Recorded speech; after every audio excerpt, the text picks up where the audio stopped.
When you are, from the records, we saw that when you are being cross-examined by the council to the commission in Enugu, you said it was the North that waged war on Biafra. The North, in fact, the first division from the North descended on Biafra from Nsukka. Is that the first division of Northern Nigerian Army? Of course, it is not first division of Northern Nigerian Army, but it was commanded by the Northern troops, Northern officers and men. And that's your basis of saying it was the North that waged war on Biafra? I said actually it was Nigeria that waged war, not Biafra waging war on Nigeria. No, you said the North in your evidence. It must be lapsus linguae. Thank you very much. Now, you said it was in your book and in your evidence that the coup at 1966 January was long overdue. That was what I felt. That was my opinion. Do you still feel that a military coup is the best solution to political problems of countries such as Nigeria? Now, as you are there now on oath. The situation in 1966 cannot by any means be equated to the situation now in Nigeria. Now, do you agree? Now, what I'm saying is, maybe you don't understand my question. I do understand your question. In 1966, how I felt then might not necessarily be how I feel now. Okay. Do you still believe that military as an alternative to political government or to democratic government is the best solution? Right now that I am an old man, I feel otherwise. Okay. And you know that that first attempt you made was the beginning of the military incursion into democratic rule in Nigeria. Very right. It is not the handover or button changing that you keep having after that. Okay. Now the Ohanaeze petition and your evidence said there was to be a planned jihad on January 17th. It came from your evidence. I said it's in my book, which was published in 1981. Listen to my question, please. Yes, I said so. Now, immediately after talking about the jihad, they said the coupists. There's nothing called. Listen now, those who planned the coup is the same thing. The coup plotters. Yes, the coup plotters, it doesn't matter. The coup plotters were to install Chief Awolowo as the president. That's what they plan to do. Which of them? Those who planned the jihad or your own, those who planned... You talk about planning the jihad. Those of us concerned with the coup of January 66 did not plan any jihad. Yes. In fact, they carried the coup, they moved fast to preempt jihad. That's what I said. Listen, and it's so well recorded. No, it's no question of well recorded. You see, you planned a coup. Beautiful. The Ohanaeze petition alleged that that coup was to prevent a jihad on the 17th. Beautiful. The following sentence in their petition says, those coup plotters wanted to install Chief Awolowo as the president of Nigeria. Something is amiss somewhere. Is it your group that wanted to install Chief Awolowo or the jihadists? That's what I want you to clear to the commission. The book I tendered here is very specific on it. Awolowo was to come and be the head of government. That's your arrangement? Our own, yes. Thank you very much. Yes. Okay. Now, do you believe that Igbos are being marginalized? Of course Igbos are being marginalized. Okay. Let me tell you something. Wait, you have answered my question. Now, one of your witnesses said Igbos are everywhere in this country and doing everything. They are so friendly and they are involved in every trade and business in every nook and corner of this country. Is that how you appreciate? Answer the question. Is that how you appraise marginalization? The question. Every individual, let me tell you what is wrong with this country. Sorry, my lord. Every individual, my lord, I want you to answer my question. on his own. Every individual. So Igbos being everywhere shows that Igbos are the best Nigerians. They are the best Nigerians. They are everywhere. They are true Nigerians. You should have waited for my question. No, but I must preempt even your question. You see, Igbos, if you are talking about marginalization, it isn't in terms of Igbos individually working as individuals. In what context is the marginalization? Exactly. For instance, the question of appointments, the question of things that belong to us in general, in fact, even the question of depriving Igbos of their rights. This is marginalization. Now, you said in the Ohanaeze petition that Igbos are only 1 out of 400 ethnic groups in this country. You agree? Could you please restrict yourself to the statements I made? You are supposed to answer my questions. If you don't know, say you don't know. Uche Chukwumereji has answered that kind of question. I am dealing with January coup, and that Ohanaeze has partitioned everything. My compartment is January coup 66. My friend, you are here as the witness of the commission, and it is my right to ask you questions, and you have an obligation to answer them. If you don't know how to answer, say you don't know. The truth is that you said that I falsified history. I want to know where in my statement it is in your letter. I want to know where in my statement I falsified history. It is in the record of Ohanaeze, and you are their witness. And you agree with me that Ohanaeze are complaining of marginalization? Of course. Now, do you agree with what Ohanaeze said? I agree that Ohanaeze is right in saying that Igbos are marginalized. And they are also right in saying that there are over 400 ethnic groups in Nigeria. There are too many, even more than 400 if you like. And you also agree with what they said, that the Igbos constitute about 16% of the population of this country. I would have said actually 25%. Okay. Now, do you have any statistics to show that the Igbos in appointments do not have up to 25% in the federal service? Do you have any statistics? My if Lord, you don't have, say you don't have. Let me answer it. Don't rush me. How can you have statistics when we don't have true census figures in Nigeria? I'm not talking of. How can you? You are talking about statistics. Let us have census figures first. Because we don't have census figures, then we don't have statistics. Then you are imagining appointments in federal. A lot of people are dreaming dreams in this country. Some people put the population of this Nigeria at 120 million. Some said 100. Some said 100. When are we going to have our figures? True figures. Please answer my question. We're talking about appointments. You said you are being marginalized in appointments.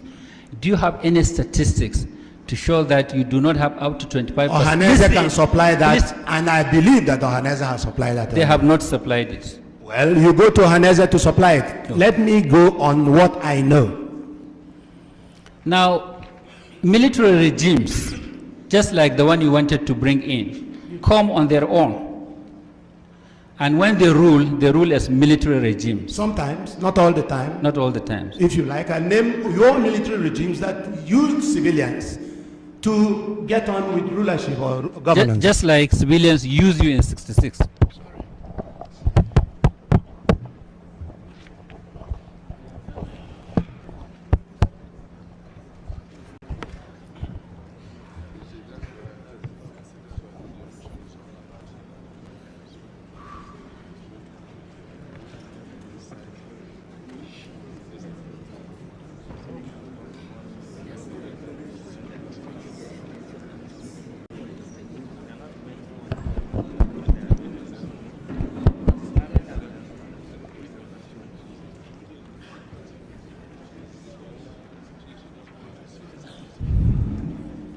There was never any military regime in this country that ruled without civilians.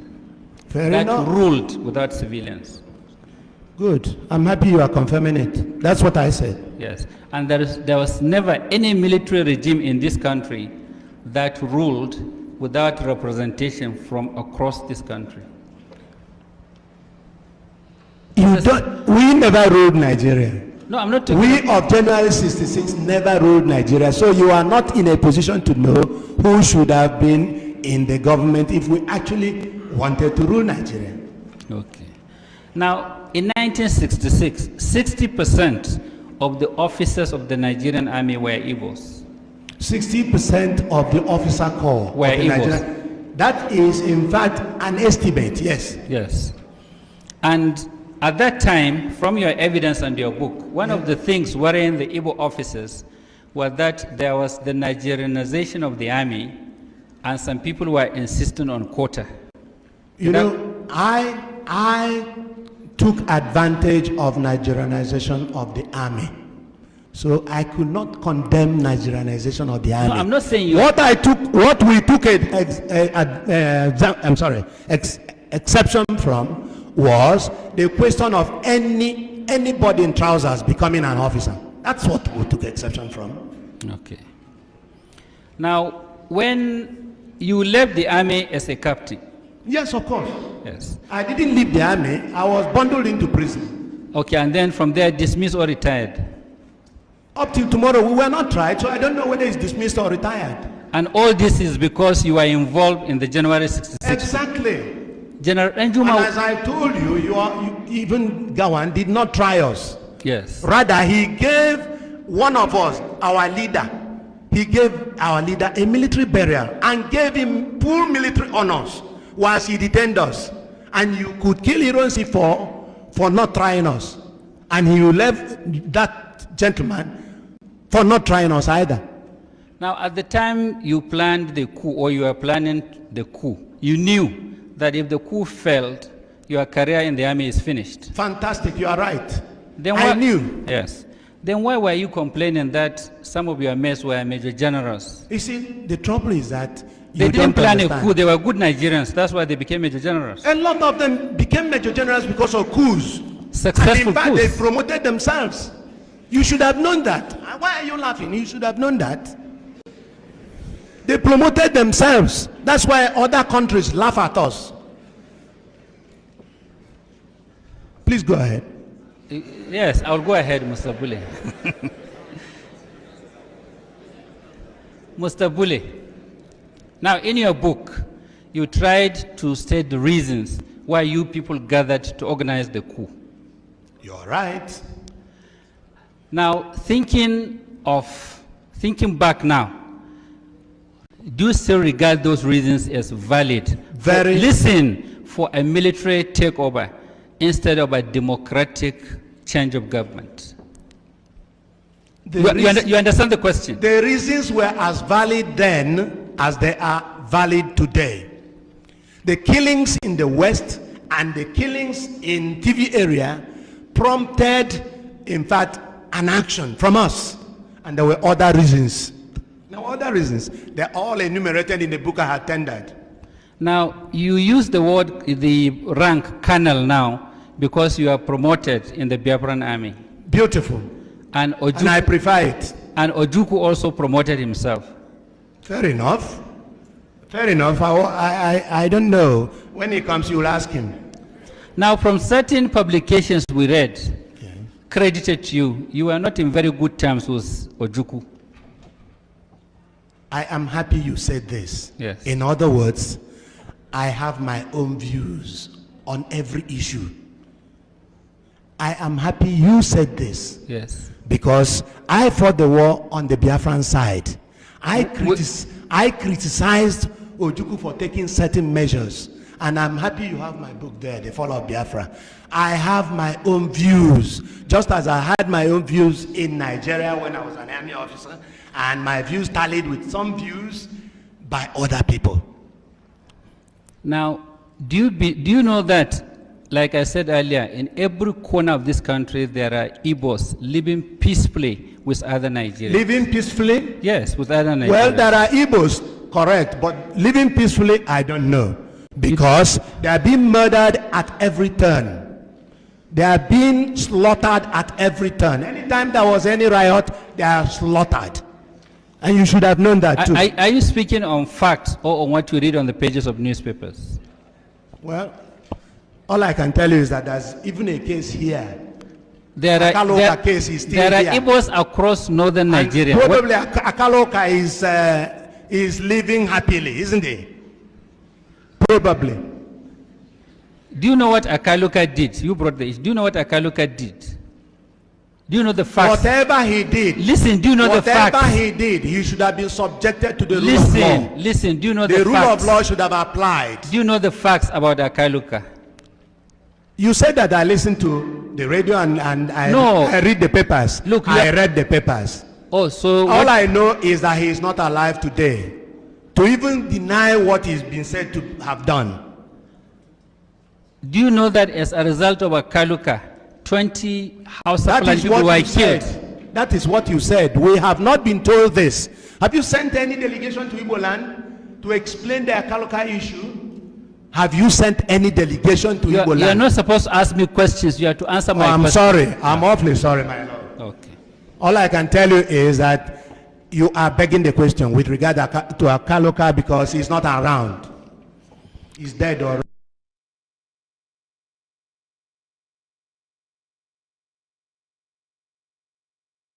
Adewale Ademoye. Was it an Igbo coup? No, it was not an Igbo coup. It was not. And the answer is self-evident. Among the majors that carried out that coup, a principal actor was Major Adewale Ademoyega, a graduate of history from the University of London. He was one of the ideological foundations of that action. He and Major Emmanuel Ifajuna, who also was a graduate who read sciences at the University of Ibadan. They were the ideological bastions of that action. So you couldn't have an Igbo coup where one of the leaders was a Yoruba man. Out of 5 officers, they are known: Ifajuna, Major Ifajuna, Major Nzogu, Major Okafor, Major, what's his name? This guy who was killed in the counter coup. So about 5 majors, and you had that Major Adewale, and you had lieutenants who were of other ethnic groups, including Atong Pera, who was from the north. But that is just one side of the coin. There is another vital side to that issue. By January 15th of 1966, there were 40 Nigerians who were majors who had attained their majority in the army. 40. Of that 40, 24 were Igbo officers. 24 of those 40 officers. If you went to the rank of lieutenant colonels, you didn't have up to 5 northern officers who attained or superseded the position of lieutenant colonel as of that morning. And of those 16 other majors remaining, they were mostly not from the north. They were from Cross River State, what is now Cross River State, so, Akwa Ibom State, yes, south western Nigeria. So you didn't even have those officers in the north. If you had 24 majors, Igbo majors, and only 4 participated, how could it be an Igbo coup? Lieutenant Colonel Ato Chinyelu Nebwe was killed. The man came from Orifte in Anambra State. He was killed. What was the circumstances of his death? He was in opposition to the coup. It wasn't because he kept the keys to the armory, because he was quartermaster general. Yeah. And it's not the job of a quartermaster general to keep the armory, the key to the armory. He was killed because he was opposed to that coup. And he was pure Igbo blood from the current Anambra State. So it is not true to say that no Igbo officer was killed. Lieutenant Colonel Ato Chinyelu Unebe, he was killed. He was classmates with Yakubu Gowon. In fact, Yakubu Gowon was his best man during his wedding. They were friends. And also, when you check about the northern officers who were killed, no Fulani officer was killed. Yes. No Hausa officer was killed. Like Jema was not a Hausa man. Memelari was not a Hausa man. They were northern officers. That brings us to the question. So how did we come to this conclusion that it was a northern army? Because if you look at the officers' corps, Igbos dominated the officer corps. So how did they not come to dominate the army? I will explain that to you. The army is an appendage to executive political power. I told you that, extreme strength is its source. If it is filthy at the source, it will be filthy all throughout. If it only trickles, it will not. You won't expect it to be gushing down the line. Political authority resided with the Prime Minister, who was a puppet of the Fulani Premier of Northern Nigeria, who was controlling the country. So the army was controlled by Sadana of Sokoto. That is why they had that dominance. Before the coming of the Saudana, Igbo officers dominated the army. They right? dominated the army in the officer corps. They didn't dominate in other ranks. No, they didn't. A lot of the troops you had were from the north, especially the Middle Belt area. That's where you had all those recruit private, lance corporal, sergeant. Those were mostly from the north and the Middle Belt region. We can call them the foot soldiers. Yes, other ranks, something like that. That's it. So, having plotted the January 1966 coup, Yes. you needed Igbo officers to counter it. Ironsi and the like of Njoku and Ojukwu countered Nzogo and Co. Yes. Yet, some will still argue it was an Igbo coup. If it was an Igbo coup, how did Igbo officers counter it?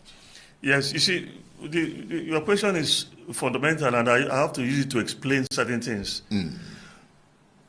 The south of this country, especially my own Igbo people, don't seem to understand the power of propaganda, even though the doing of Nigerian journalism was Azikiwe. We seem not to understand it. What they did in the north, was to establish what they called the Northern Historical Society.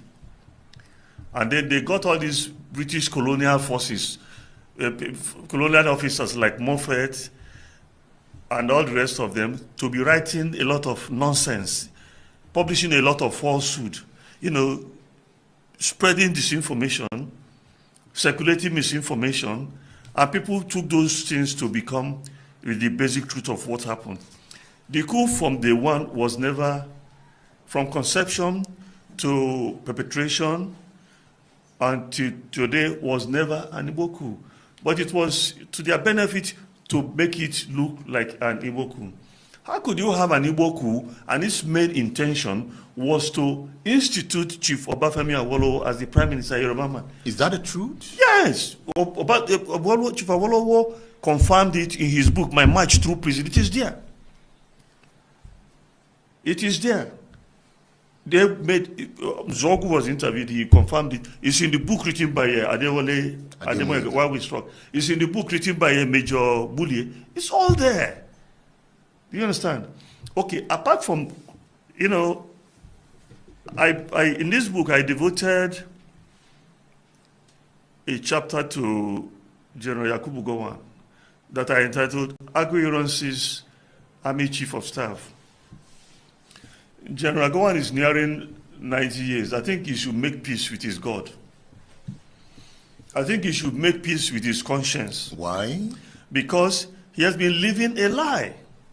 How? What they did was to say that he was the one who crushed the coup.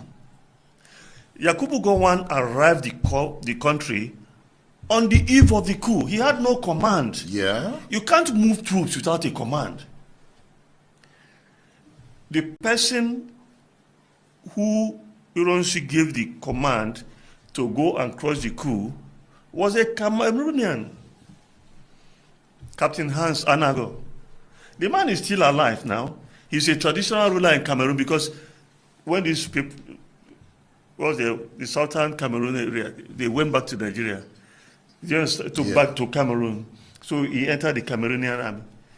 He ended up as a general. He is still there. I got him. I interviewed him. It's in the book. And the man said, Gowon knows, and heaven knows that I led the troops.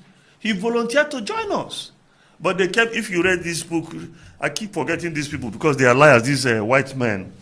Nobody told lies more than white people. I've lived with them, I've schooled with them, I know them. They lied intrinsically. So they formulated this fabrication that it was Yakubu Gowon who crossed the coup. Crossed it where?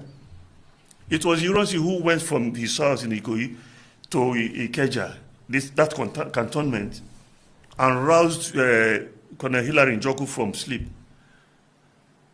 And they mustered the troops. And he delegated them to go and cross the coup. That was what happened.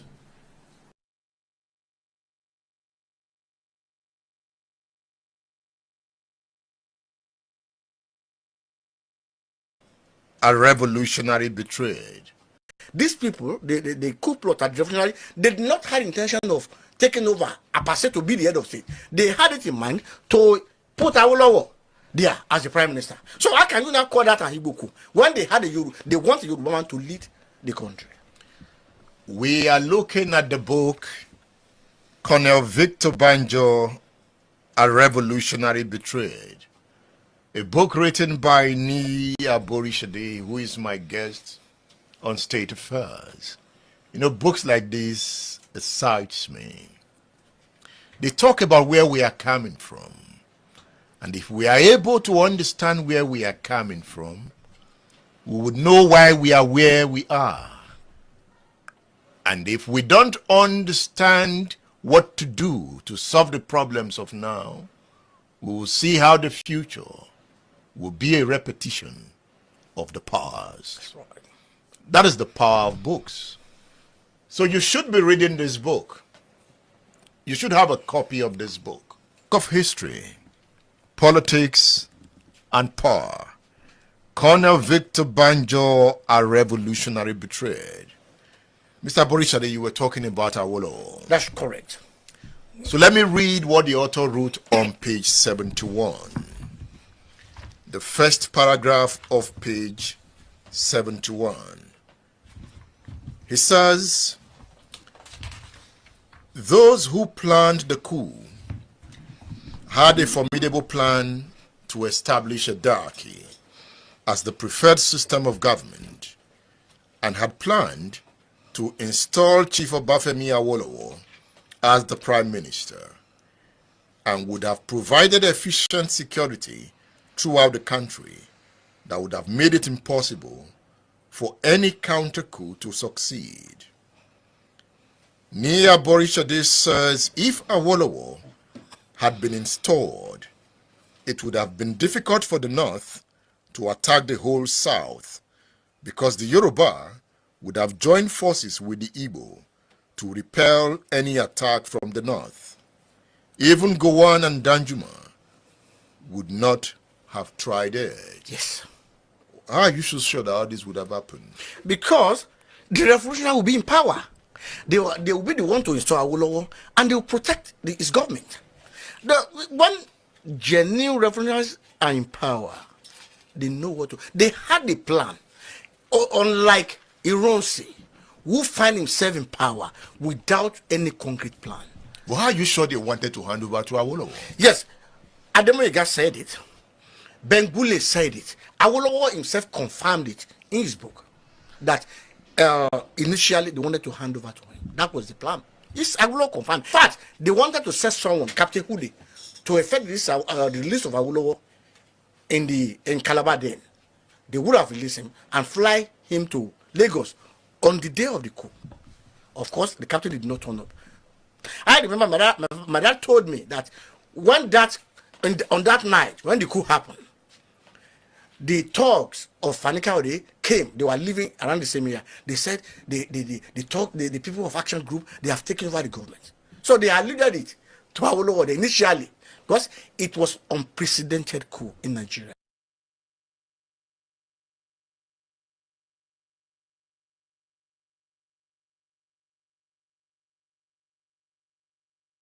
These people, the coup plot at revolutionary, they did not have intention of taking over Apase to be the head of state. They had it in mind to put Awolowo there as the prime minister. So how can you now call that a Igbo coup? When they want the Yoruba man to lead the country? We are looking at the book Colonel Victor Banjo, A Revolutionary Betrayed, a book written by Ni Aborishade, who is my guest on State Affairs. You know, books like this excites me. They talk about where we are coming from. And if we are able to understand where we are coming from, we would know why we are where we are. And if we don't understand what to do to solve the problems of now, we will see how the future will be a repetition of the past. That's right. That is the power of books. So you should be reading this book. You should have a copy of this book. Of history, politics,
Remember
last victorious, our trumpets pealing, the glorious song, play it, sing it, all hail Biafra.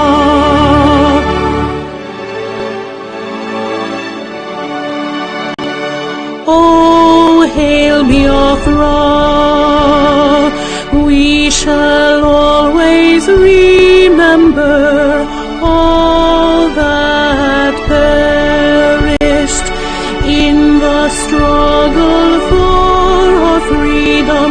All hail our heroes, our prayers shall be known both day and night. Say them always, all hail Biafra.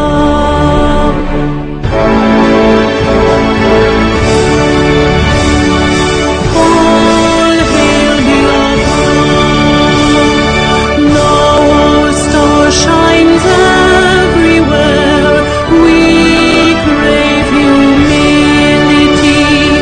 God guide and protect us all. All hail your wisdom, shielding us from fury, unleashed by your enlightenment. Biafra, Biafra, shining forever.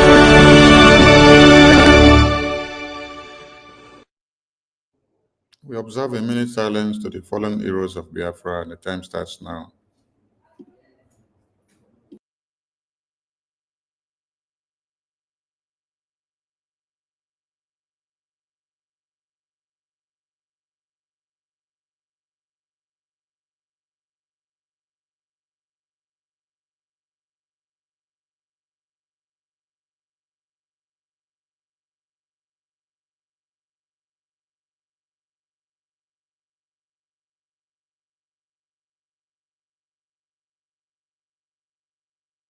We mourn our heroes past, we celebrate them, and those living, fighting on to see that the United States of Biafra is fully liberated and recognized, and Biafrans get their sovereignty. Welcome, everyone. And before we continue, we welcome the acting Prime Minister to this very impromptu occasion. Biafrans did not expect him, but the God of Biafra gave him a message to Biafran people. Honorable APM, over to you. Welcome.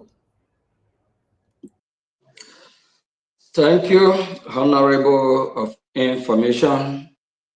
Thank you, you and the entire media team. Greetings from here, fellow Biafrans. We remember our leaders that have paid the ultimate price for us, our heroes, our leader, Mazi Ojukwu, Odumegwu Ojukwu, our leader, Philip Effiong, our leader, Mazi Nnamdi Kanu, who was rendition from the terrorist Kenya country to terrorist zoo Nigeria.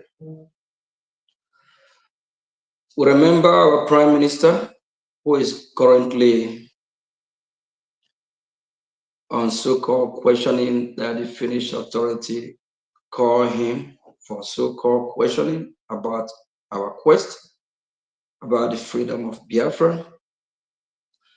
Greetings to all members of Biafra Republic government in exile, honorable ministers, admin rep, and also continental rep. First and foremost is we'll be issuing a memo about the Biafra Republic government liaison office in Finland as of this day, that office is closed. So we want to keep the word on notice, and fellow Biafra, whoever that is operating in the former liaison office in Finland, which currently is saboteur called Uchobi, is the liaison officer there. That office is closed. That office don't represent our interest. That office in Lahti, Finland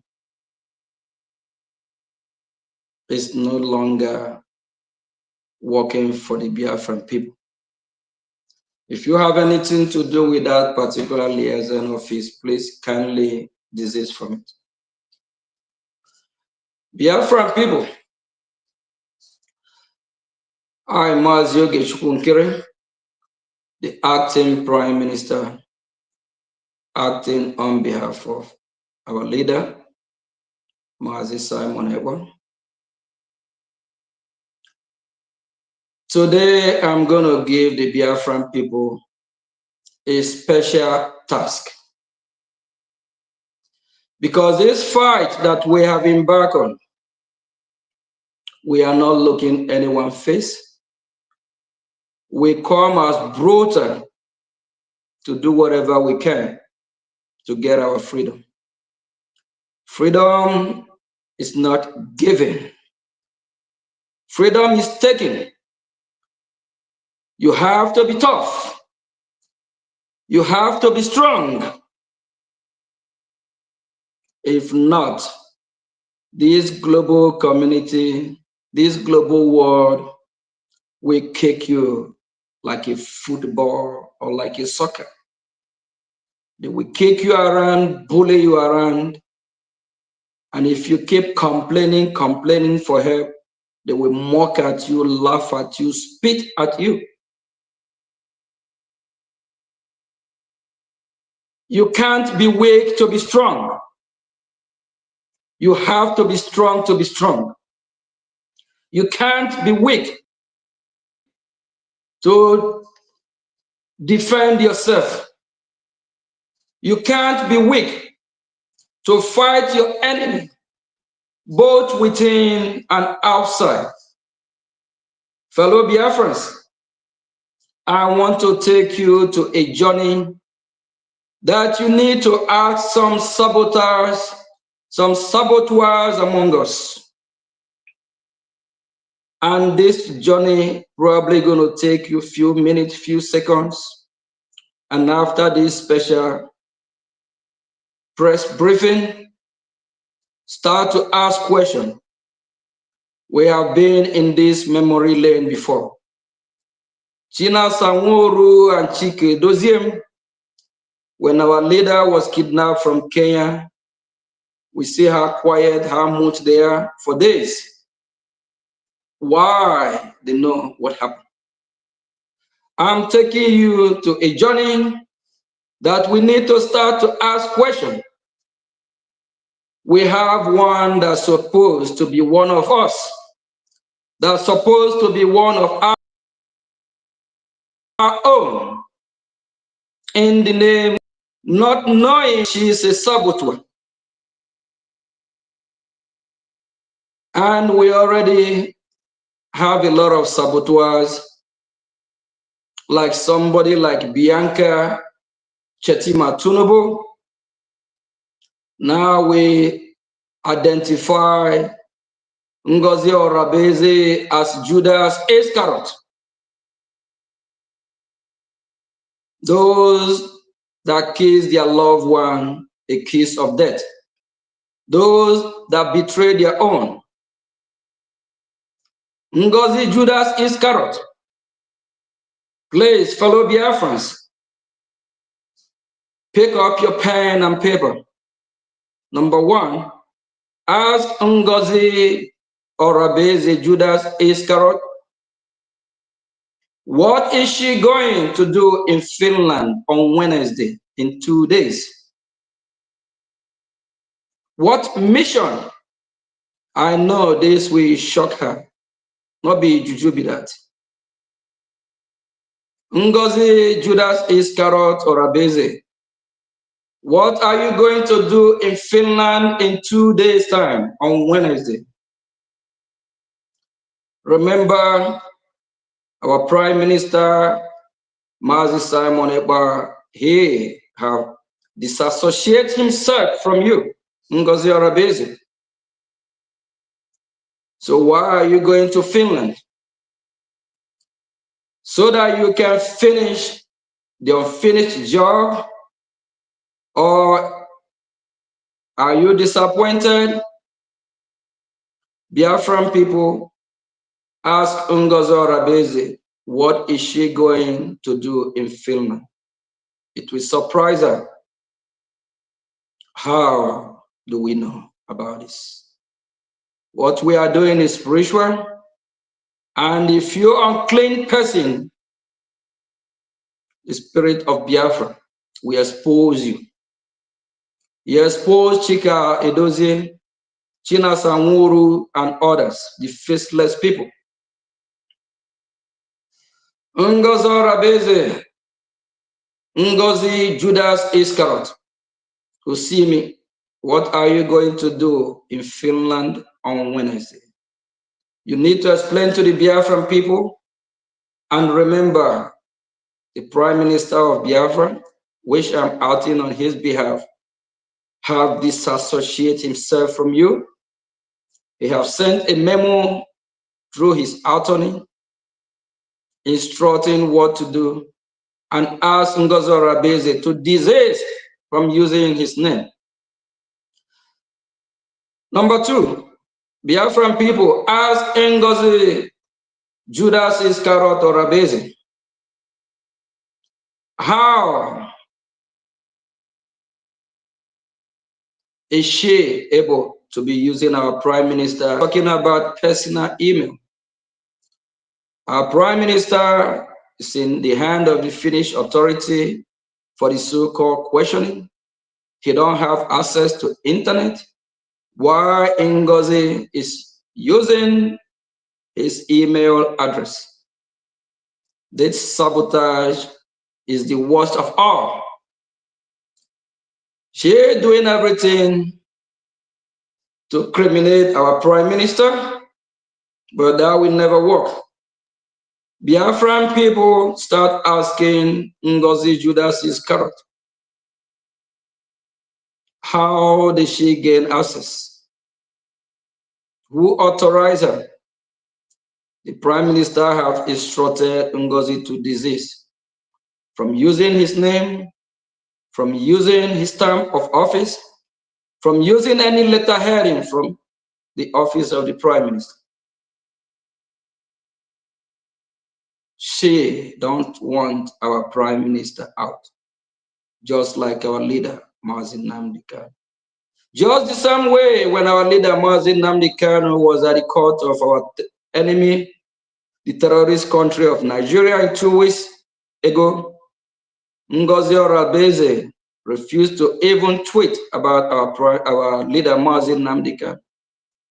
She refused to even let the world know anything about what's going on with our leader, Mazi Nnamdi Kanu. This is the same leader that she despised, the same leader that she even said that the Nigerian government are going to release him so he can come to Finland, he can disrupt our referendum, our redeclaration. And the redeclaration of Biafra have been our leader, Mazi Nnamdi Kanu's dream. How will he now come and disrupt? It's not making sense, right, fellow Biafrans? For all your gullible ones, for how long will you live in denial? How long will you be fooled? Ask your Madam Ngozi Judas Iscariot, what is she going to do in Finland on Wednesday? We are watching. we are everywhere. She will be exposed day by day. She's being exposed. Ngozi Ohanaeze, on one of her broadcasts, she admitted that she is in Finland 2 weeks before our declaration.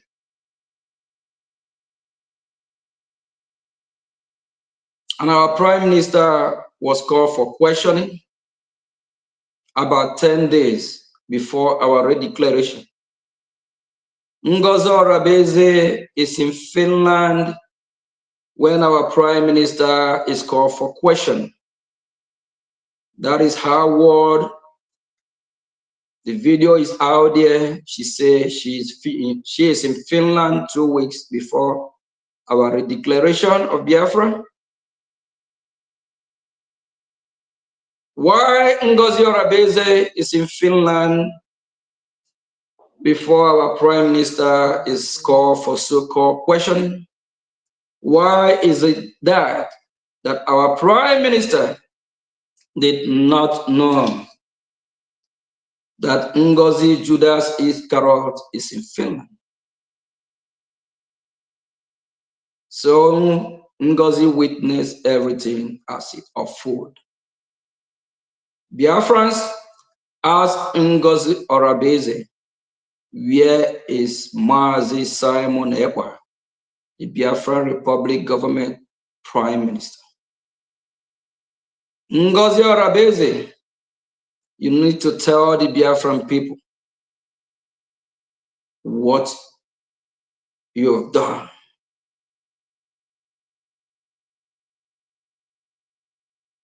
Biafran people, day by day, is getting clearer. Day by day, we are seeing how things is unfolding.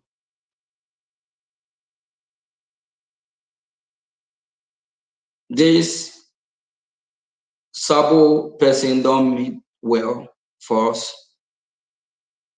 We need to do everything within our power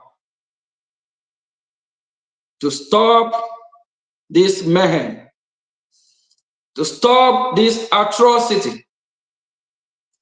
Is she going to Finland to meet with her handlers and try to see if she can finish the unfinished business? Ngozi Ohanaeze, you will fail. Ngozi Ohanaeze, you need to answer to the Biafran people.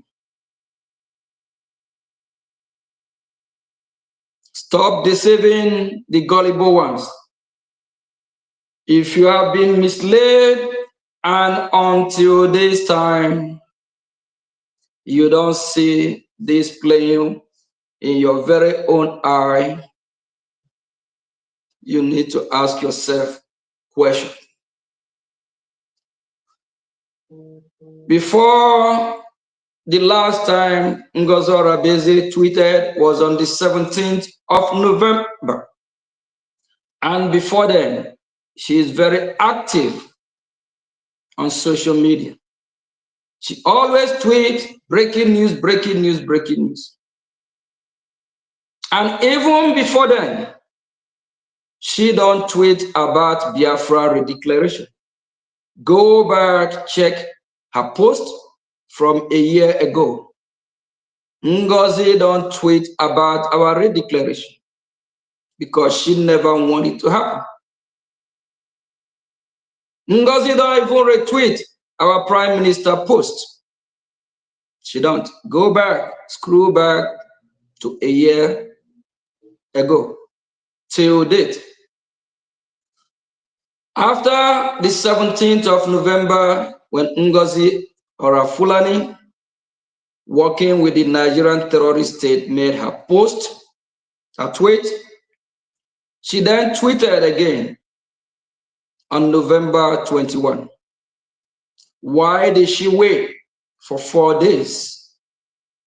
She trying to, this is exactly what happened in the case of our leader, Mazi Nnamdi Kanu, when China Samuru and co betray our leader. Why did she wait until after Sahara Reporter have published the news? What happened on the 18th? She didn't make any post. She didn't tweet on the 18th. She didn't tweet on the 19th. She didn't tweet on the 20th because she knows what is going on. Biafran people, we just want to make this as brief as we can. Please, for those that are following her, for those in her group, for those in her cabal, for whoever that is working with her, for whoever in her parallel government, ask your madam, Ngozi Ohanaeze Judas Iscariot, what is she going to do in Finland on Wednesday? Ask her, didn't the Prime Minister warn her to desist from whatever she's doing? Ask her, didn't her receive the memo from the Prime Minister that he have disassociated himself from Ngozi Judas Iscariot because she's a betrayer. Thank you, fellow Biafrans. Thanks for tuning in. Please, for all the genuine freedom fighters, keep doing what you are doing.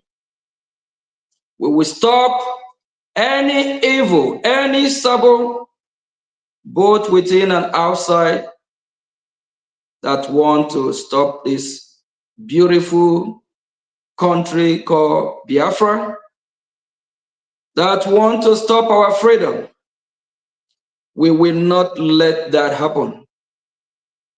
Please do whatever you can within your reach to save your dear loving country, Biafra.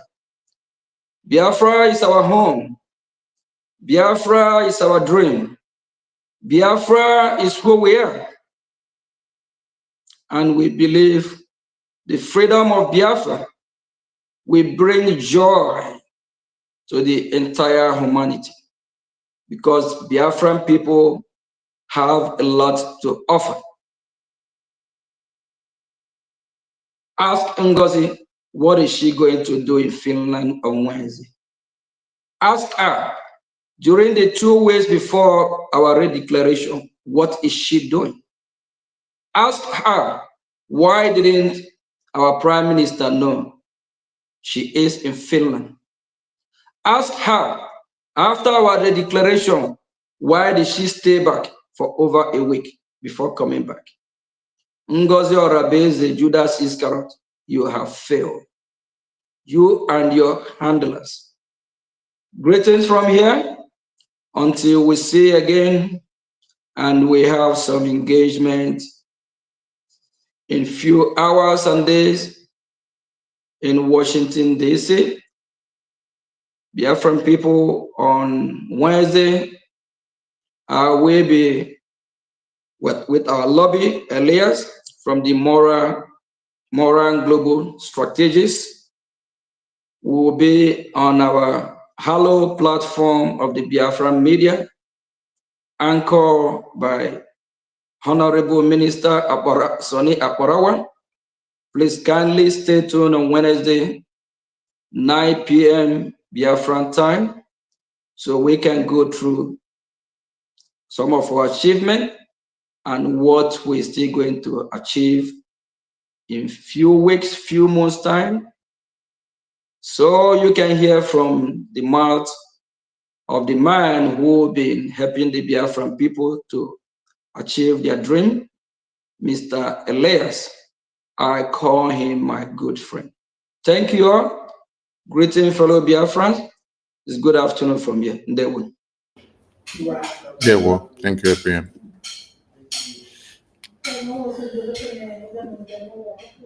So that part will be cut out and it will be circulated on all media platforms.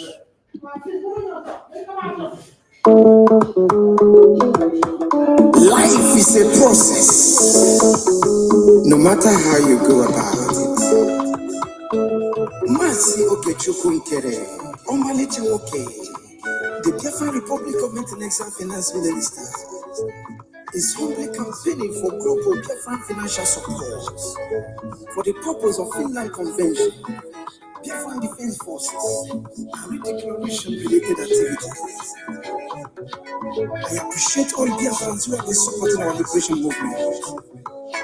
I also urge everyone to massively support more than ever, especially in these critical times.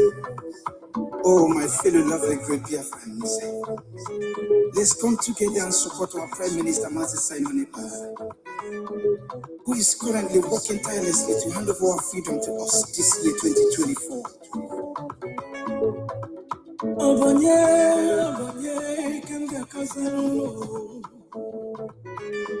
Freedom is coming,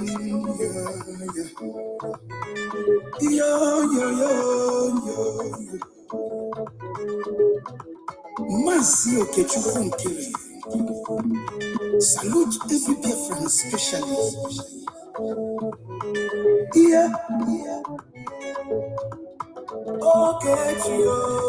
Okechukwu Kama, Okechukwu Kaina Yono, Okechukwu Kama, Oyabana Kiti Bakuno, Okechukwu Kama, Wenu Chukwu Kasebele, Okechukwu Kama, Okechukwu Kama, Okechukwu Nkere Nekelunu, Okechukwu Kama, Okechukwu Kaina Yono, Okechukwu Kama, Okechukwu Kaina Yona Nyasi, Okechukwu Kama. There is no magic to progress and success in life. Life gives back what you give to it. It takes a man who believes in himself to create wealth. So keep working hard and never lose hope in what you believe in.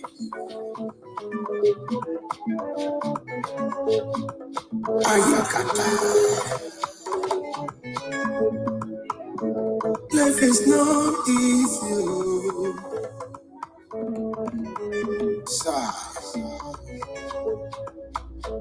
Make it take and judge.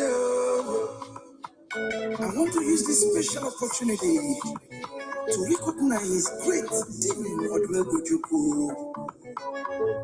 I can't also forget General Philip Effiong, Okama Daloso, Kanchitabanumen underground, Umoma Kubigwe, Anyina Fuakolo, Airborne.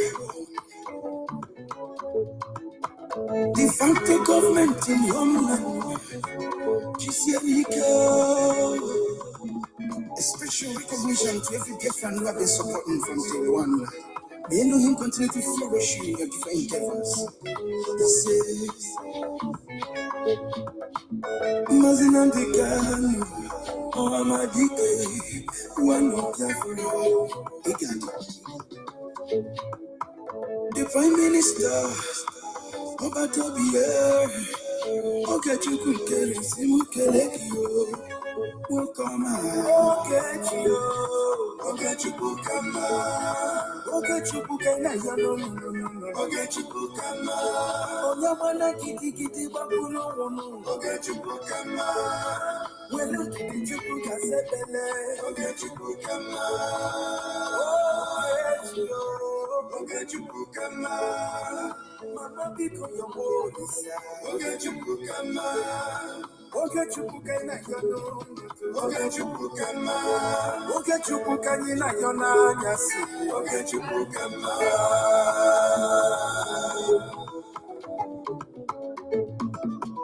Ayole, Ayiga Kono Nagarole, Ubi Bole, Chetakana Lugofuo. 1 plus 1 is 2, 2 plus 2 is 4. You know, onye pụrụ chi ya ụzọ akwa n'ọnwụ.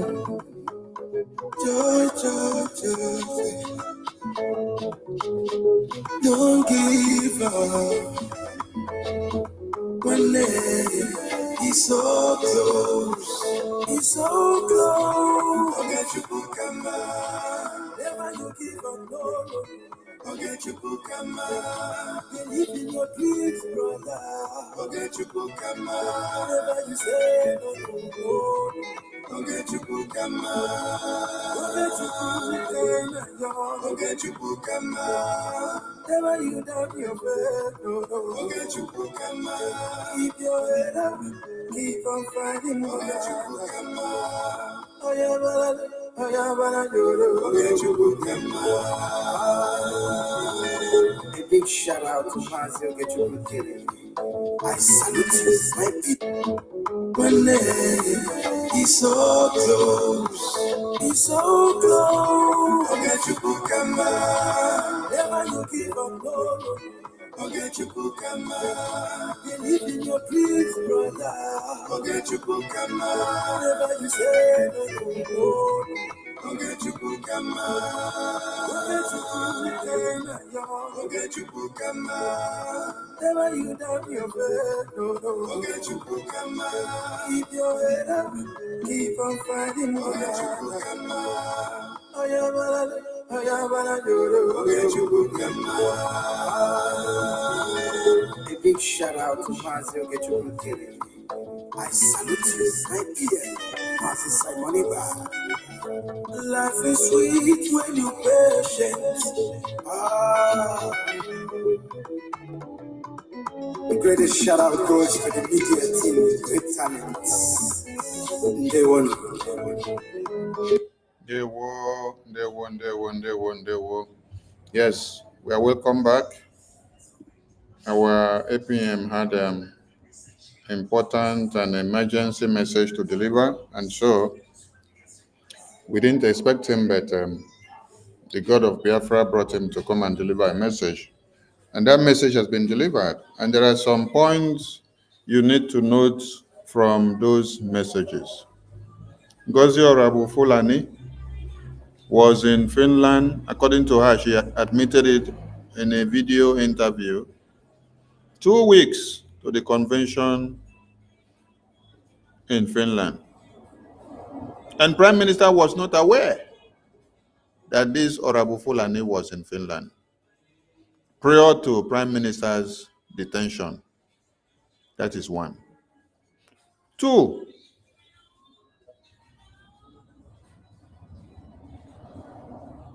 why is she using and how does she have access to Prime Minister's email as we speak now? That she's using it to message whoever she's messaging, trying to create propaganda and slander and blackmail from all ends, so that Prime Minister will not come out as fast as possible. 3, what are you going to do in Finland on Wednesday?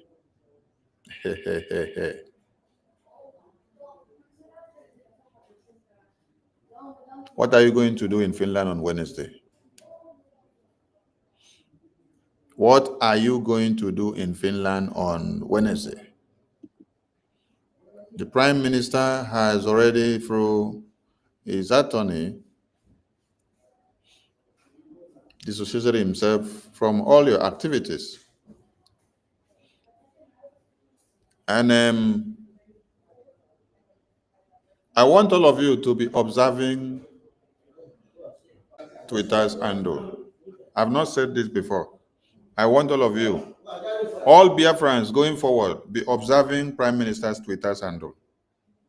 Screenshot it and watch it and check all the activities going on Prime Minister's Twitter's handle. This is a message to all Biafrans, most especially all the police in the media. All the police in the media team, watch Prime Minister's Twitter's handle. Screenshot and then know when you see anything that goes abnormal. Watch it and see everything that is happening there. This is assignment to all Biafrans, most especially the Biafran police and the media team. You know yourselves, so get to work and do your work. Ngozi Orabufulane is not working alone. That is why she has the boldness of going to register our own government, our own group, set up our own group. And then she came out boldly to tell the entire world that the Biafra Liberation Army that Biafran people unveiled in Helsinki in 2023, that they are fraud. And that she is going to do what? Unveil our own group. What is our own group? It's a Bubagu terrorist with Caterpillar Ebubagu as the leader. With Biafra money, the bad side is that all of you that are contributing money to her, you are the enablers. You are the ones enabling her. You will contribute money for her to use it and then give to Ebubagu. Over 50 million naira of Biafra donation have been given to Ebubagu. Then tomorrow when you sleep and wake up and then you see there has been infection in Biafra land, Biafrans have been massacred and slaughtered, you come back to start crying. You come back to make noise in the media. Oh, they have killed people in Osu, they have killed people in Yamufu, they have killed people in Umutanze, they have killed people in Iyala, they have killed people in Uli. Who gave work to Ebubagu? Who showed Ebubagu anything that has to do with Biafra? Who told them the identities of Biafrans that are working for Biafran government? You had to go 247, open his mouth and admitted that they contracted Ebubagu Caterpillar to come to Enugu. Adarama was telling him, we'll go 247, shut up, because you don't know how all this thing started. Namino pass you. Allow me to talk this thing well, because you don't know much. And all of you are still fanning yourselves and fanning Ngozi for what? For doing what? For carrying your Biafra donation money to Ebubagu. Yesterday and the day before, you all gathered again and you were giving her more money. Then I look at some of you, I say, could it be that foolishness is something that runs in the veins of some of you?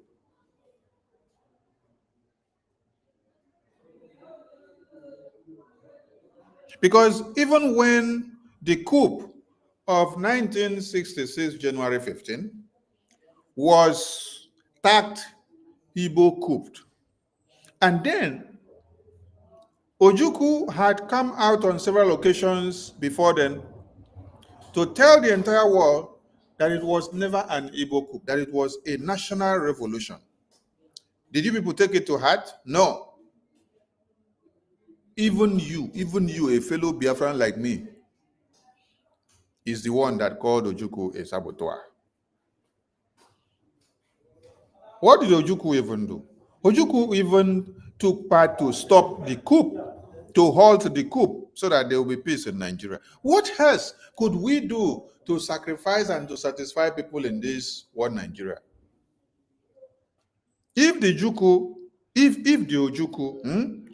had wanted the coup to be a Biafran coup, why will Ojukwu and Ironsi and others then be the people that still came to halt the coup? And then at the end of the day, you saw that Ironsi went ahead to do what? To even remove his right-hand marker like Philip Effiong. And then brought the Fulani terrorist brothers to be his right-hand marker in his military cabinet. And then he went ahead to hunt down every other person that knew anything about the coup. And then in turn, Ojukwu had to do what? To identify the common problem. Because the common problem was the eternal enmity of the Biafran people. Seeing the Biafran people as the endangered species. The revolution, the coup, was actually to stop the Yorubas and the Middle Belt from being massacred. from being slaughtered on a daily basis. It was not majorly the Biafran people that were being massacred as at then. It was the Yorubas and the Middle Belts and the Hausas. But the Biafran people had to take the bold step to call everybody and say, come on, let us do something, because it is a national issue. We're not taking this bold step for the Biafran people. We're not taking it for the Igbos. We're not taking it for the Bibios or the Efiks or the Calabares or the Galas or the Urobos or the Shekiris. No, we are taking this bold step for the people that are densely affected in the far north, the Yorubas and the Middle Belt. But at the end of the day, because there has been this long existing hatred about the Biafran people, that is why they turned the barrel of gun from everybody that participated in the coup. When you look at the coup plotter, the key principal officers, you see that you only had whether 2 or 3 of the Biafran extract. The rest of them were Yorubas. The rest of them were Hausas. The rest of them were the Middle Beltans. Oh my God. Now, they turned the barrel of the gun on us. We then became the antelope. We went to save them all. We did not go to do it so that we will come and put Ojukwu or Ironsi as the head of state. It was a Yoruba man we wanted to put as the head of state, right? Check. Nah, man. Awolowo. Hey, Yoruba people. Yoruba people. Hey. Better say you go make friend with tortoise than for you to go make friend with Yoruba man. No. Be very, very careful. Awolowo was to be brought out. Was to be brought out and then crowned.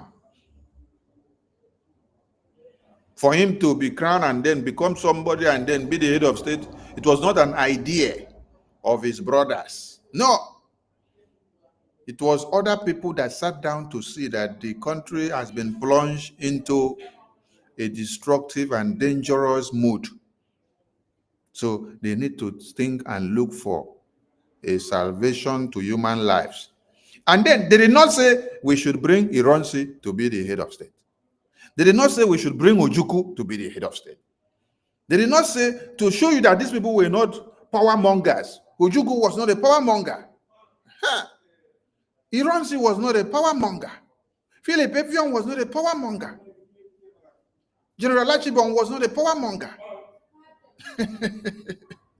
Kaduna Nzoku was not a power monger. Obosi was not a power monger. Major Kandem was not a power monger.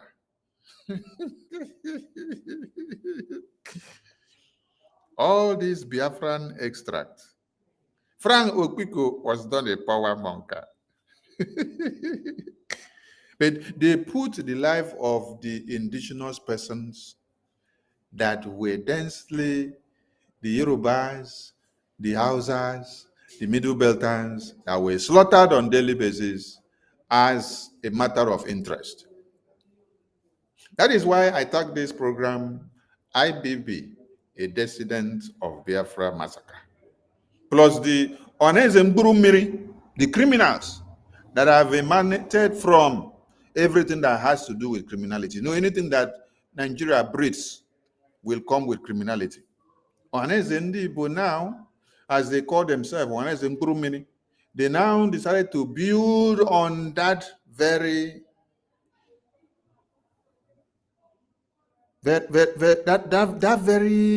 ample opportunity that has sufficed for them to make money. They now come out and say, one Nigeria to come and pay them 100 trillion naira for the blood money of Biafrans. Hey! Hello, Meru, in 2025. Fulani will come out and tell you, we will revenge the death of the over 5 or 3 or 10 Fulanis that you have slaughtered. But our own people that they say they are supposed to be elders, did you hear what they said? They came out to ask for 100 trillion naira so that they can share on the head of the Biafrans that were slaughtered. So that their own is just the money. I watch Pete Doche. Pete Doche was advocating for Nigerian governors to come and sponsor him for him to make film about the Igbo landing. That he has written the script and written many other things. He has many songs, he has this and that. The end game is for him to raise money. Yes. So that he can merchandise everything. So that he can make money from the whole show. It's not about saying, let us go and meet the people that caused this evil for reparation. So, no! You're not talking about going to meet the people that committed this evil. No. For reparations. No. You're not meeting those people to tell them, can you undo the evil? Because this evil that you did is what has given way to Britain. It is what has given way to America. It is what has given way to Europe. It is what has given way to Asia. It is what has given way to every other African countries to clamp down on the freedom of the Biafran people. We just declared the restoration of independence, United States of Biafra. What every sound mind should be pondering or pointing at should have been the tremendous effort that Prime Minister Simon Ekpa has done so far and how we can capitalize on it and skyrocket ourselves to the next stage. But what do you see from those that call themselves elders of Biafran side? What you see them doing is that they gather themselves, they look for ways and manners and avenues of making sure Mazi Nnamdi Kanu, the Prime Minister, dies in detention so that he will never come out and see the light of day. The next thing they do is they align with the terrorists from the far north, bring more Fulani terrorists into Biafra land, recruit more of our own youth in Biafra land, mix them together in the name of Ibubago and vigilantes, then send them into the field to go scouting. They go sieving Biafran houses from door to door, looking for who they say and hear that is a Biafran or Biafran government ally, or a Biafran government lover, or a Simon Ekpa lover, or a Biafra lover. Anyone that preaches or proclaims Biafra is who they go and look for to cut off the head. Gumi sat all the way from the north and came out and said, go and recruit your fellow brothers and sisters, mix them up with the terrorists that we will be sending from the far north, then send them into the communities. Let them go and kill. They went. They did exactly as Gumi instructed. They went about, started killing young Biafran men and women that went to the stream. They killed them, they dragged their bodies to the ground, they tied it to the motorcycle, they drove it out from the stream to the street. And the elders and the governors that claim to be working for one Nigeria in Biafra land, they are clapping for them. And the media carries it. They jubilate. They make joy of what they have done. Now that IBB, I think we have not played our eternal leader's voice.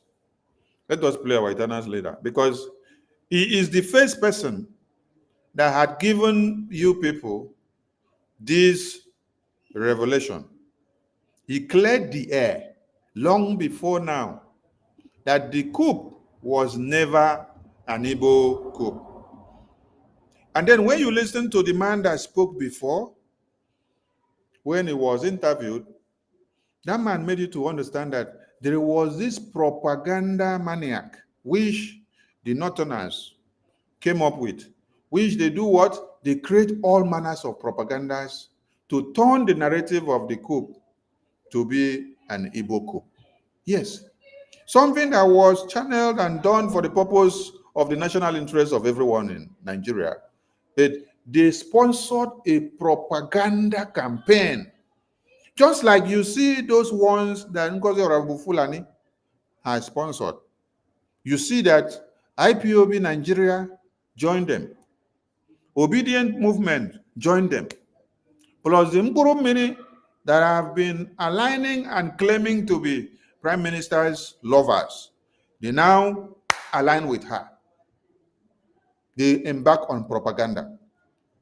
Since Prime Minister was detained, it has been one propaganda to another, and none of it has been substantiated to give any evidence. No.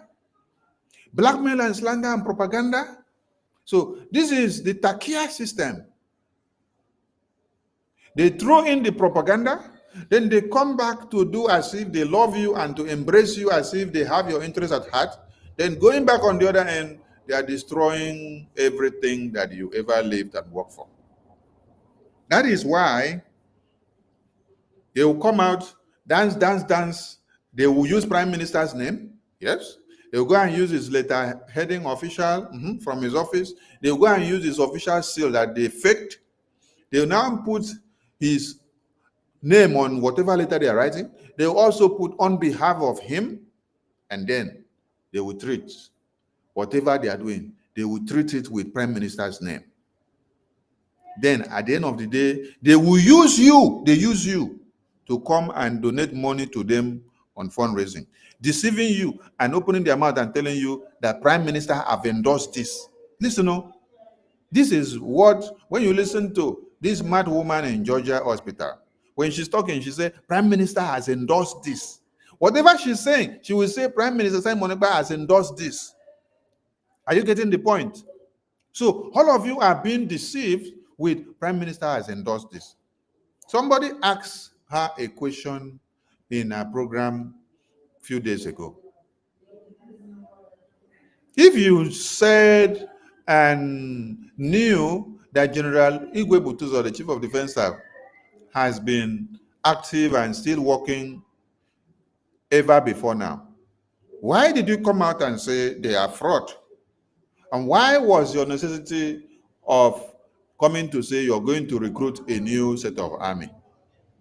When General Igwe Butuzo has made it clear that they already have over 100,000 men on ground standing, that it is just for you to supply us every logistics that we need for us to be able to destroy the enemies.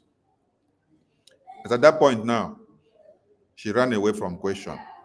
She said, oh, we cannot discuss our defense on air.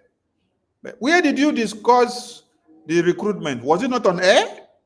Where did you discuss that they are kidnappers and they are going about shooting at Biafrans like what Nigerian terrorists did in their homes? Was it not on media? Where did you call them online commanders? Was it not in the media? Oh. When you people were having meeting with Caterpillar, it was not happening in the media. When Onyami went and had meeting, got meeting done, brought audio voice of General Butuzo, and then refused to bring that one of Caterpillar and think that we did not know or we would not get it. We got it now. Yes, we got it and we played it. Was it not done in the media? When you launch your Biafra Defense Forces ID card, was it not in the media? When you launch your bank account for your Biafra Defense Forces personnel, was it not in the media that you launched it? I thought you said you were telling the entire world that whatever you are doing is in the public.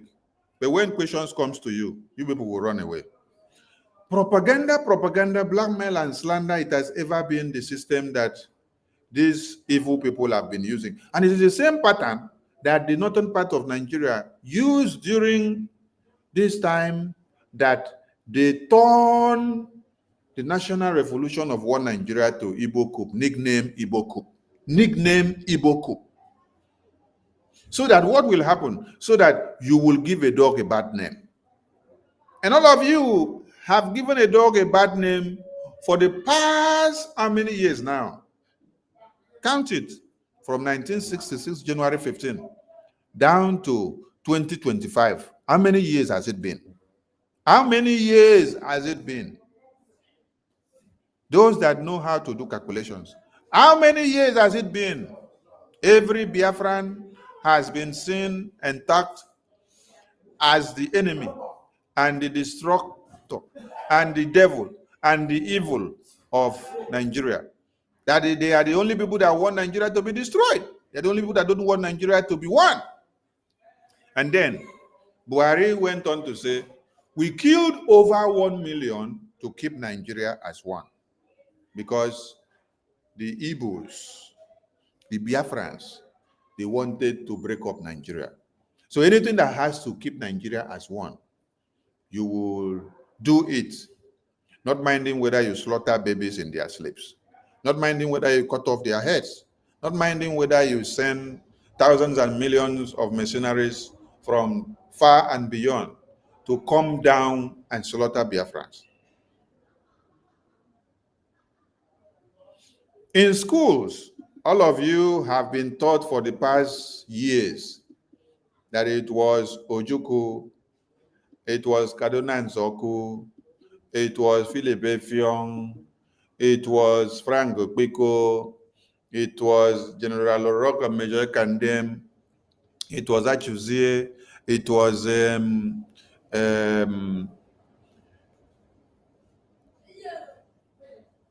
all the soldiers and gallant men, it was Ife Juna and the rest of them.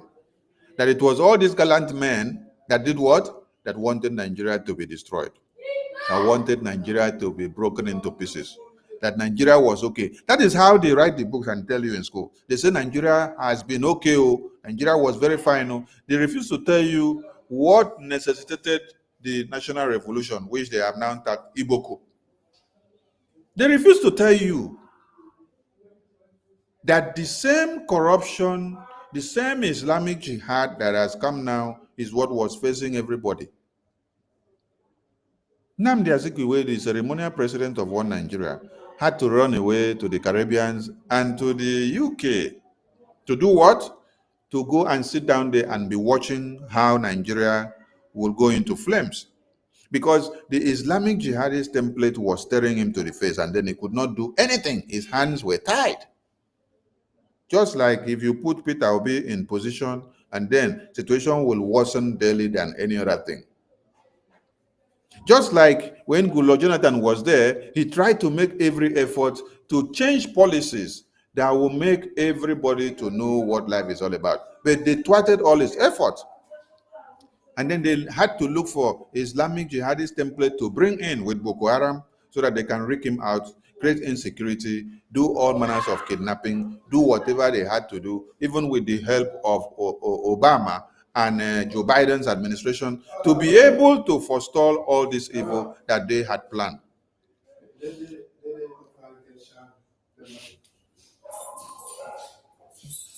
So, you have been the one that they have called the enemy all these years. But those that did not understand, they went on. You know, I am perplexed with the influx of publications and videos that have engulfed the media, most especially on Twitter, for the past 3 days. And I am even seeing, I'm seeing the Afonjas doing the publications of the video more than us. Yes, they are the ones now bombarding the media, showing us the videos of the ones that they refused to bring out before. Why? Because IBB has spoken now. IBB has spoken now. So what happened to Ojuku's message when he spoke before? Oh, Ojuku was nobody, right? Oh, his message was not useful. Oh, Mazi Nnamdi Kanu that spoke, his own was not. Hi, my God. See the hatred in us? Can you see the hatred? Can you see the hatred about the Biafran people?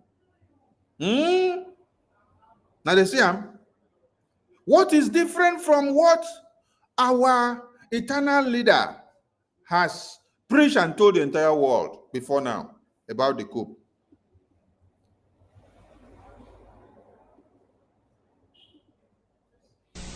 Now let's get it straight. The young officers had within Igbos, Yorubas, and Hausas. The way the Nigerian army was structured, you could not escape a preponderance of Igbo officers. And these were at the middle level because they were essentially majors. By then I was a lieutenant colonel, so I wasn't part of it. I was then commanding a battalion in Kano. The coup ostensibly, because I later found out that the whole aim of the coup was to halt this apparent drift in Nigeria.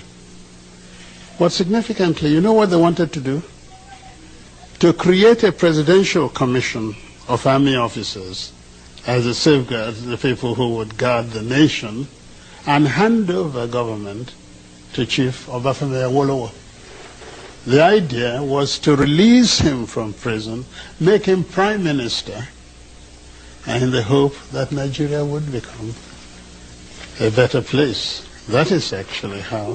So it was really the Yorubas and their leader that were going to benefit. Oh, absolutely. From the coup, not the insinuation that he was an evil coup. No, certainly not. Okay. Certainly. Your Excellency, we have And not only that, and I think because a lot of things have been said about this. Who actually halted the coup? Aguiyi Ironsi in Lagos, an Igbo. Emeka Odumegwu in Kano, an Igbo. The Igbos halted the coup. How can it be at the same time an Igbo coup halted by Igbos? There's something odd about that. Thank you, Your Excellency. The next question is... Don't ask him the next question again. Because even when you ask him thousands and millions of questions, you will still come back being stupid and misinterpreting everything that he said. Yes. For how many years this video was released? For how many years this video has been in the media? Because of the natural hatred that you people have for the Biafran people. That is why dog go shit, they go carry am say, na Biafran people do am. Cow go shit, they go say, na Igbo do am. Monkey go whisper, they go say, na Igbo do am. Even chimpanzee go talk, they go say, na Igbo do am. Even when snakes swallow money in Aso Rock, they say, na Igbo do am. Elephant go turn to fly for Nigeria, they say, na Igbo do am. Under Buhari, you people came with a policy of going to print new money. You people plan of how you will rig elections so that you will impoverish the opposite party and then have enough money in circulation of APC hand to use it to run the election. You decided a pattern of making sure the people of the South do not have their hands on money in circulation. Yes, but this money was fondly circulated house to house to the people of the far north. You people came up with a policy of changing the currency, printing new notes.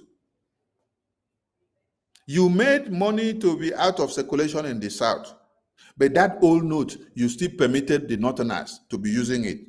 You people went to market and guaranteed them that they voted you people into power to secure and to put their interests first, the northerners first. But what happened to the Biafran side? Oh, it was an Igbo problem, right? Igbo, una shit for Aso Rock, Igbos con the bear the bronze. Una shit for Kaduna, Igbos the bear the bronze. Una shit for Kafanchan, Igbos the bear the bronze.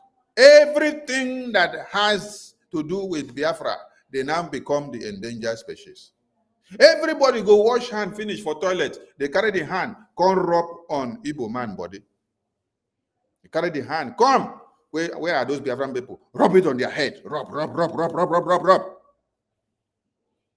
And make I clear something so that some of you will not misunderstand me. It is when they want to kill us. When they want to kill us.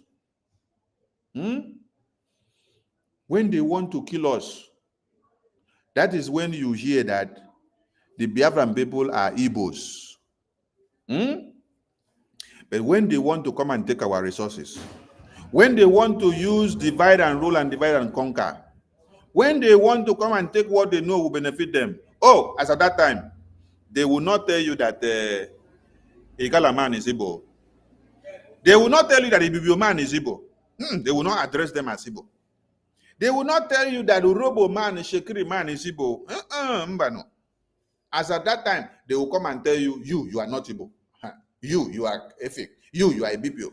You are Igala. You are Igede. You are Shekiri. They will come and segregate you that time so that they can be able to use that tactics to destroy you. But when it is time to kill us and to give us a bad name and to come and destroy us, they will know how to use the word Igbo, because they know that when we stand as one with unity of purpose, we are able to crush them. Even with this shenanigan that came up till we got into a defensive warfare, which we had to now defend. We defended and then went into attack. Didn't you see that the unity of the Biafran people, which they call all of them Igbos, when the Biafran people all came together from the entire part of the whole eastern region, didn't you see how we were taking down trained military personnel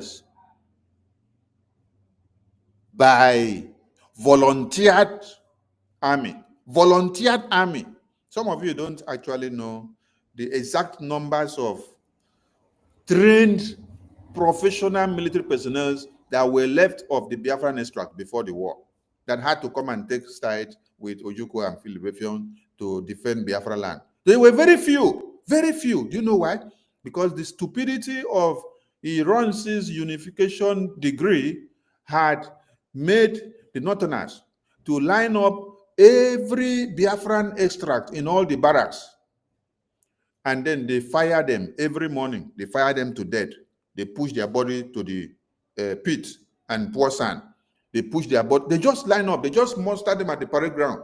And then they say, Igbo, Biafran extraction. They just bring the roll call. They bring the roll call. They call your name. As your name just depict anything. They know now. Before you get enrollment, your state of origin is stated now. So where you come from is there. So they just go and bring that admissions script. They know where you come from. So they just come and call all of you single-handedly. They file you out in a single file to a firing squad. They say, hands down your weapons. You hands down your weapons. Then they take all of you down to one single line. Then when I go line up, they now say, open fire on them. They open fire. So before the cantonment of Ojukwu could be filled of men that would defend Biafra, they have already massacred thousands of well-trained military personnel that were serving under the federal military government of one Nigeria, that were of the Biafran extract. So it's just few that were left that were trained professionally and came back. That is why when you see some photos and videos, you see even our women, young ones and young men, they were doing training and using stick in some videos that you will see. That was when they were doing training. That was when the duty called upon everyone to come out to defend your motherland. Because it was either you defend, you leave, or you do what? You run away, they will shoot you from behind, and then you will see die. For you not to be a coward, you better come out and then stand to defend yourself to the last man standing. So if this was what happened, And then a train load of severed heads. When I mean severed heads, I mean heads of people where they don't cut. They cut off the head. Babies, women, children, and men, all of them, they cut off their heads and then they load these bodies that are of the Biafran extract in a train and they send them all the way from the north. That train came down to land in Enugu, where General Ojukwu opened the door. As he opened the door, you start seeing severed heads of Biafrans falling off the train. That is the gift presentation that they sent to the Biafran people from the far north. Now, you listen to our eternal leader here tell you that there was nothing like an Igbo coup. That everything we did was a national revolution for the entire people. Most especially to save the Yorubas. Most especially to save the Yorubas, the Hausas, and the Middle Beltans, who were the densely affected of the corruption, the Islamic Jihad, and every evil that was happening. So even when they went to Aburi to sign a peace accord, so when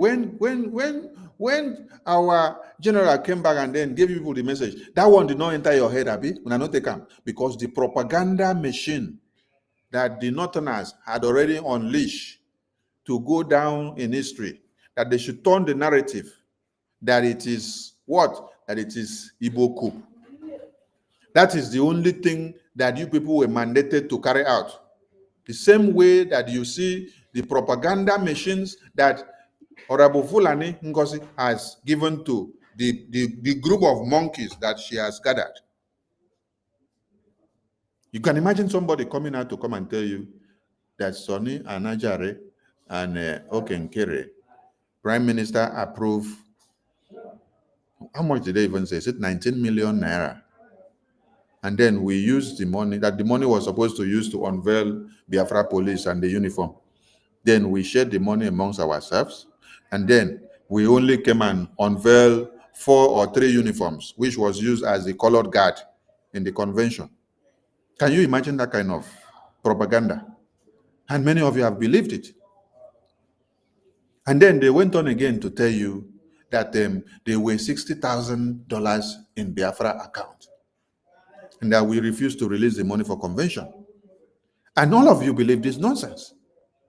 But you refuse to believe when we tell you that 5 days to convention, all the money, all of you making payment, you were making payment to new mandate account, which is the account that was meant for purchasing and everything that has to do with convention.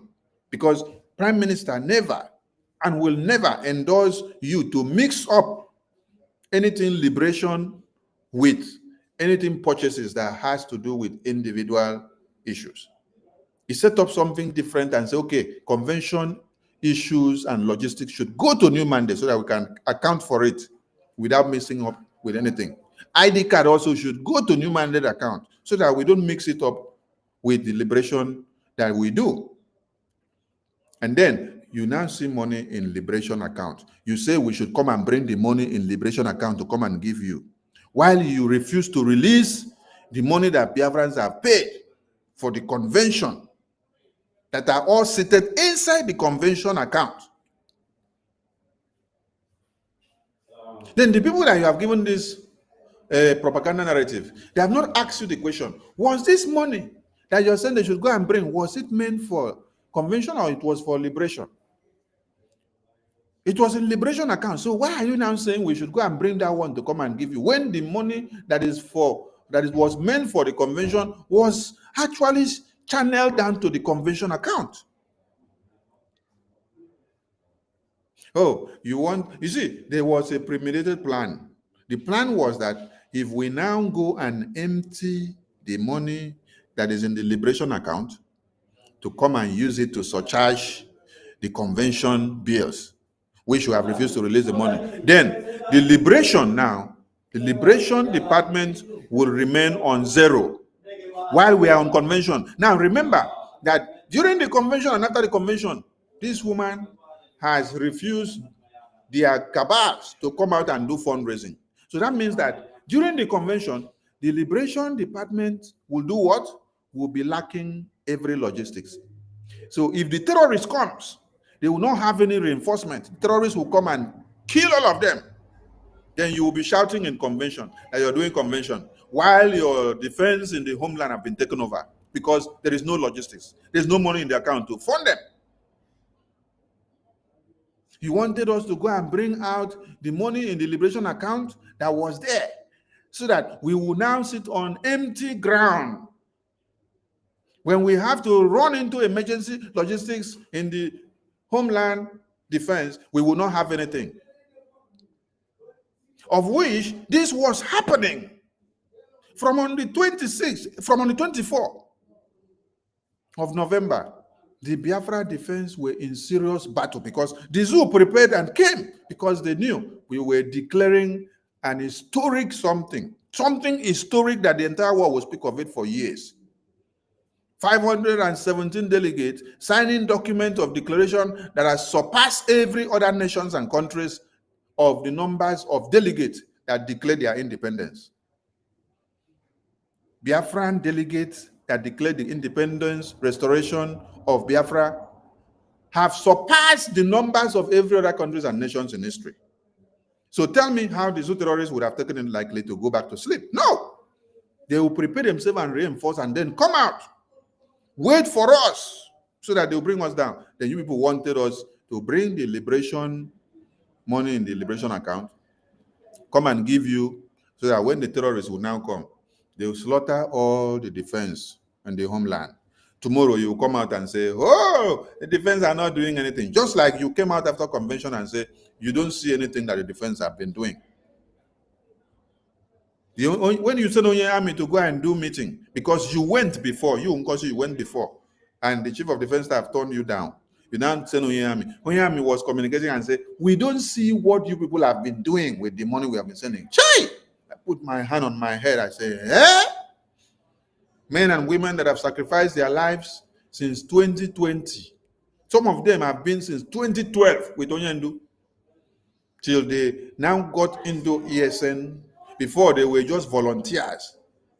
Later they got into ESN. Later ESN now catapulted into the Biafra Liberation Army. And today they are fighting, defending you, while you are comfortably in America and UK and Europe, stretching your leg and making your money.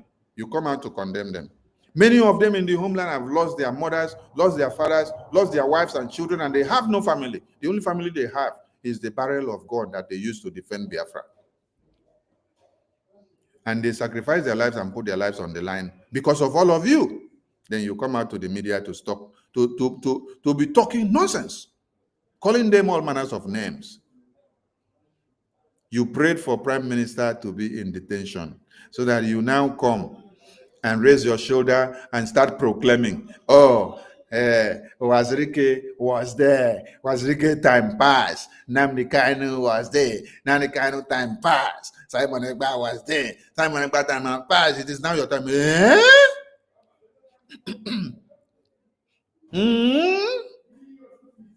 Has it gotten to the point of making such pronouncements? Even when you were talking with Caterpillar was the one even giving you the code that you should go ahead, fire, destroy. Caterpillar told you, Simon Ekpa's time has passed, it is your own time now. Do it the way you want, destroy. Let us play the message of Caterpillar to them, because maybe they have forgotten. This is how Caterpillar collected the money from them. When he used sweet mouth, Caterpillar used sweet mouth to collect the over 50 million from them, giving them encouragement and telling them that they should destroy, that it is no more time of Simon Ekpa, it is their own time. They should go ahead and do what they want to do.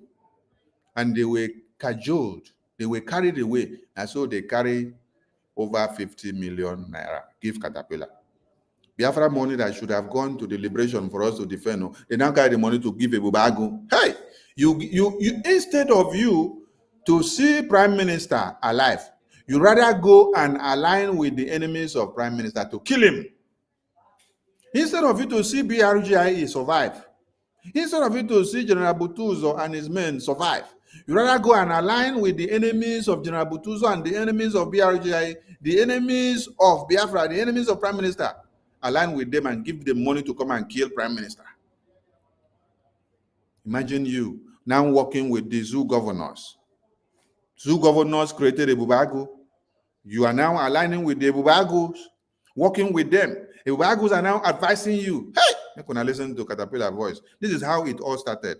Because there is nothing different from what happened with this pattern that the Northerners use as propaganda pattern to disseminate this information, which made the entire one Nigeria to rather believe what the Northerners says, the Fulani terrorists, instead of what Gowon, who even happened to be one of them, opened his mouth to say on the very first day. What you people saw is what has been going round. Gowon wanted to see that every Biafran is slaughtered. Why? Because Biafran stood up to do what? To defend the massacre of every indigenous person. Chai! A national coup, a national revolution. They decide to turn it on one set of people because of the hatred.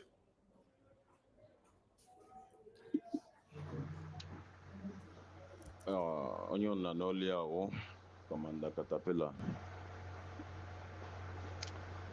What are some certain things we need to understand in this movement? If we make mistake,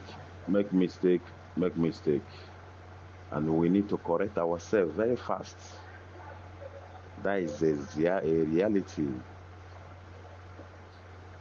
That is a reality.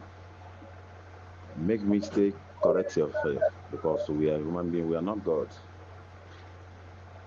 And the colors that in any time up and why put see on one of the struggle, mother that I go. And I'm working in it, so I have forgotten that none of them are just a criminal. They're just using us. My even men know every day because of Biafra. But nobody is asking about them. Nobody is asking anything about them. If I know na call Akorojeba, and now so Okwa. But all of us are fighting for one thing. Let me tell you. And when they say that na ya agbopụcha ihe tụrụ ya gburu ya, iya agbopụcha ihe mana ife na ya ahụ gbopụrụ ihe eziokwu tụtụrụ ya tinye n'ọnụ. I'm that kind of person. I want to why again Biafra, we follow him, follow her. Follow her bomber to bomber. Because I'm seeing that some people is out of breeding. Okay, what the Biafra, and we're going to Zowarala. Zobarute Mahazawala. I see a pose of the Tala before he's over there. The pose of Zobute and there's Zotabala. The pose of Zawakwa again in a Biafra land when they went to Biafra. Because of Wakwan and you need to lose some people. They got logo. You need to see some people now, but I'm promised to bring peace to them. I have thank God that I have talked to some people. They are seeing reason on me. Let us be together is not a sin. If you don't want to be together, you step aside. The people want to be together, continue. This is a freedom. This is a fight. And this is not a Nana Biafra will go Nana Baranwa. I did them mother and so Ngozi Ohanaeze, you are our sister, and we are your brother. We are the one that fighting this struggle. We are the one GC Arombo. And you want some your people busaraga name enemy. But how man enemy got name? Please, the mother. I want you to keep it up. Don't look for anybody. Don't listen. Don't be let gossip because also certain things bring spoil. Or you're able to problem in this thing. Don't look for anybody. Don't be Ndembo. Even make your own pattern better than Simon says. Riera, this is when they make her to get swollen head. They told her, you have arrived. Make your pattern better than Simon. Hey! Now Madam begin to shake head. Yes, Simon is gone. I am the one in charge. I have to do it the way I want. Hello, Meru. After all these praises and advice, Caterpillar caught them on their boss. They wire the money. After they wire the money, Caterpillar number no they go again. Over 50 million naira.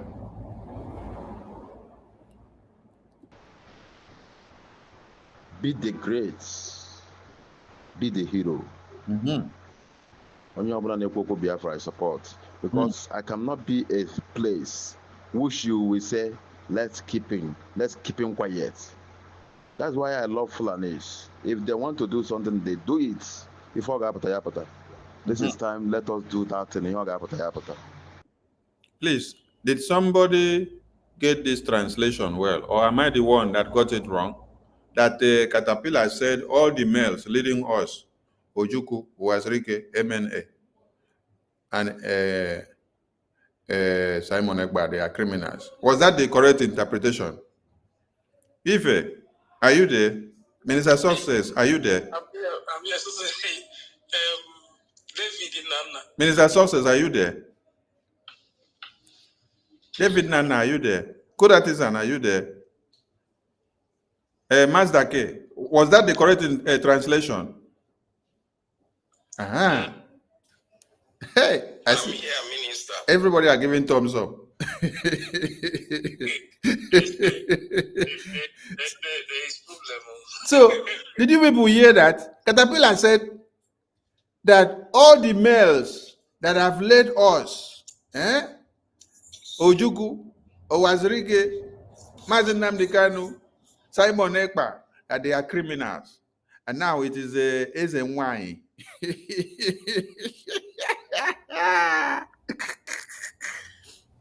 Now it is Ezenwai. They will come to make it better. Hey! You see, has Caterpillar used his sweet mouth, take entaram, turn the brain. Now she say, hey, Caterpillar is good. Huh? Caterpillar, tell them this is how much I need. They wire 50 million plus Biafra money. Then they use another 80 million to go and do propaganda matching. How much is that? 130 million naira. Money that Biafrans need to use to bring the zoo terrorists down. Money that Biafrans need to use and bring Obinze barracks down. Money that Biafrans need to bring the terrorist camp down. Some of you are gathered somewhere donating money, giving to Honorable Fulani to dig your graves. Tomorrow you come back crying. Did you hear it very well? I'm going to see that I turn this. I will look for where this. Okay, I think what I will do is I will allow it to play because I don't know where I can extract this audio, where I kept it. But it is fixed in the studio, so I cannot remove it like this. Maybe I will allow it to play all through later. Then we can now cut it out. So that we will fine-tune it very well. Hey! They say all the males that have led us, Ojukwu. So all the sacrifices of Ojukwu and all his men, Wazirike, hey, which they betrayed, MNK, which they have betrayed and sold him out with a pot of porridge. Prime Minister Simon Ekpa today, they call all of them criminals. You see how it ends up and what it seems like when you decide to go and work with the enemies of the Biafran people. The enemies of Prime Minister Simon Ekpa, the enemies of Ojukwu, the enemies of Wazirike, the enemies of MNK will come out to tell you that all these men are criminals. And while telling you that all of them are criminals, you nod your head and then you are happy. And then they tell you it is your turn to be the leader. Wipe out everything. Do your own more than Simon Ekpa. Destroy it all.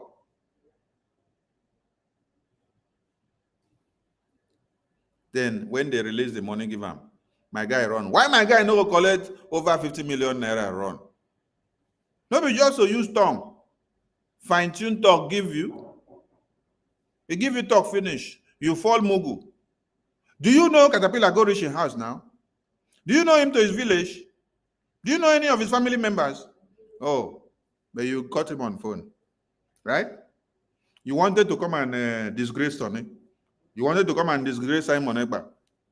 You wanted to come and disgrace Okechukwu Nkere. You wanted to come and disgrace Massacre Ohanaeze Ndigbo. You wanted to come and disgrace our eternal leader or our former president of Biafra, Philip. Now we should understand why this woman said that Sonny and Okenkere and Ajare that we connive with Nigerian government to release Nnamdi Kanu to come and destroy the convention. Now all of you can connect the dots now and hear it. If Caterpillar is telling her that all the male that have stood the ways of Biafra, that they are all criminals, she took it to heart. You can now see why she could boldly come out to tell the entire world that the presence of Mazi Nnamdi Kanu in the convention was to come and destroy convention and will come and destroy convention. A man that has sacrificed his entire life, sacrificed his marriage, sacrificed his throne, sacrificed his riches and glory, sacrificed his comfort, his treasure, everything that he has in this life for all of you to be and know what Biafra is today. Which of the things happening now that IBB is talking and all their funjas are taken to the media that was not said before? Which of them? It never come. Which of them didn't you hear before?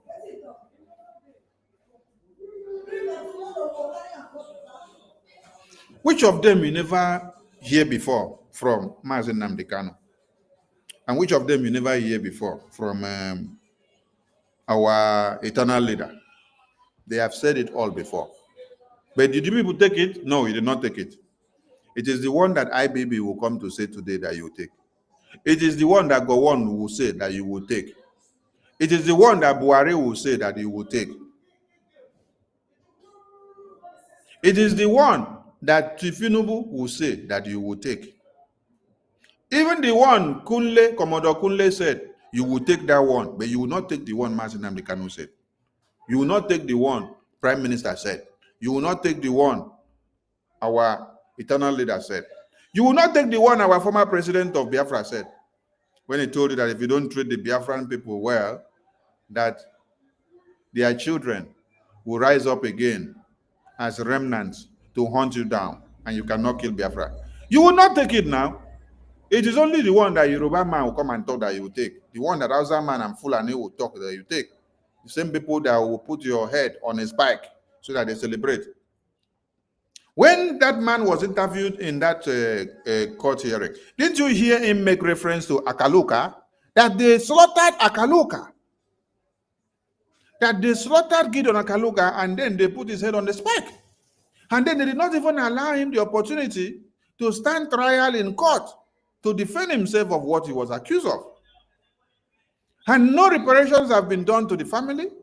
The family just hear and know that their son has been slaughtered by the federal government of Nigeria, and they find out. Finish, just like that. And then a chief judge was standing to defend it in the name of scrutinizing the person that was speaking, and was telling you, do you know how or what led to Akaloka's death? Do you know that it is Akaloka's death that later filmed the Igbo coup? Hey! Yeah. Make una listen to Caterpillar, the concluding part. Please, as you are a pilot us well. Yeah. Pilot our brothers well. Pilot our sisters. They don't already give pilot to Caterpillar.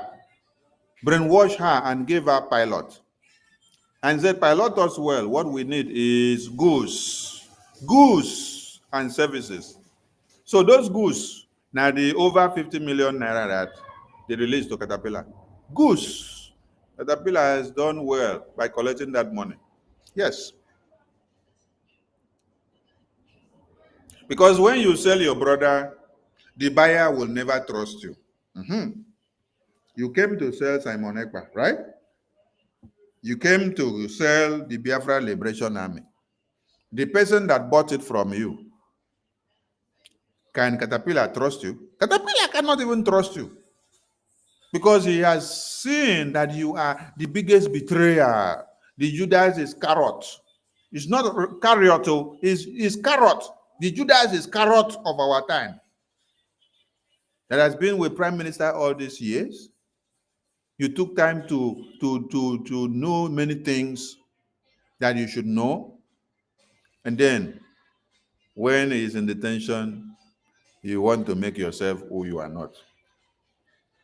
Even the American people, Robert Spencer, interviewing you, acknowledge that many people have made statements that you are presenting yourself as who you are not. Robert Spencer said, can you please clarify this one first? Because you are being seen as someone that is portraying herself as who she is not. That is all the way in America. This one is not in Biafra land. So we salute Biafran people who have continued to observe the unwavering sit at home, speaking in the language that the Zoo terrorists understand, and making them to know that Biafra has come to stay no matter what happens. The recent confirmation of IBB's book should be a point of reflection to the leaders of the Zoo terrorists. But has it been? No, it can never be, because they have been streamlined in that ways and manners of always seeing a way of destroying the Biafran people. Yes, they cannot undo anything that they have done or what they are even planning to do against the Biafran people now. They can't. They will still continue. But the message we have for them is that they should prepare well.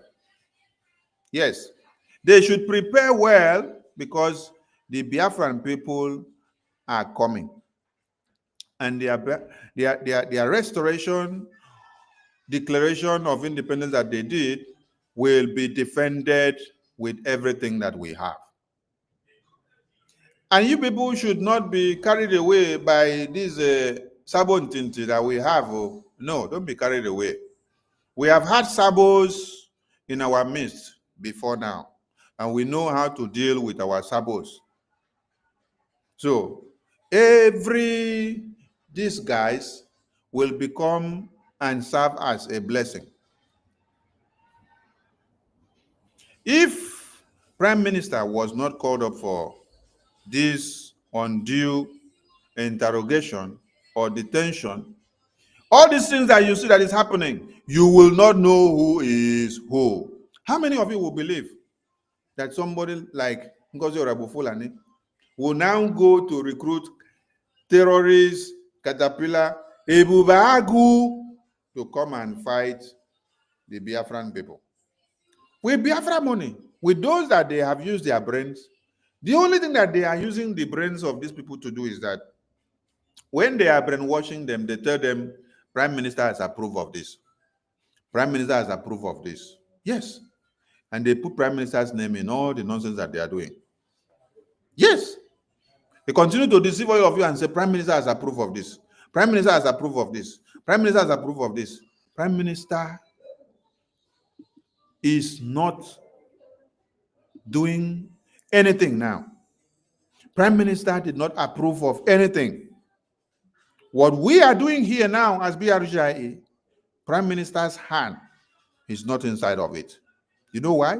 We cannot use what we are doing now to implicate our Prime Minister. That is what that evil woman is doing with her group. So that anywhere you will go, they will be calling Prime Minister's name and say, they say you approve of this. They say you are their follower. They say you are their Prime Minister. They say they are your follower. They say you are the one leading them. No. Remove Prime Minister's name in all the nonsense that you are doing, please. Remove it.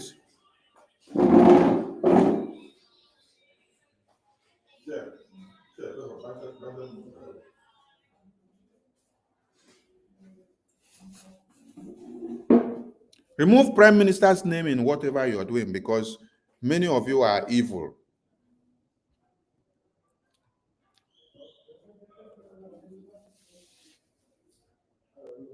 Biafran people will continue to speak with the civil disobedience, and nobody can stop it, because it is one of the multidimensional approaches and tools that we are using against the terrorists of one Nigeria. Yes. And like I said before, Biafrans in the media, henceforth going forward, don't help the madness of the enemies of Biafra to fly. Only look for where you have evidences to use against them. Look for only where you have evidences to use against them. Don't go and screenshot whatever nonsense that they have posted and then make it to go viral for them. No. Okay? This is the ways and manners you can destroy the enemies of Biafra going forward. Now, IBB madness. IBB madness of confession is not what every Biafran has seen as something new.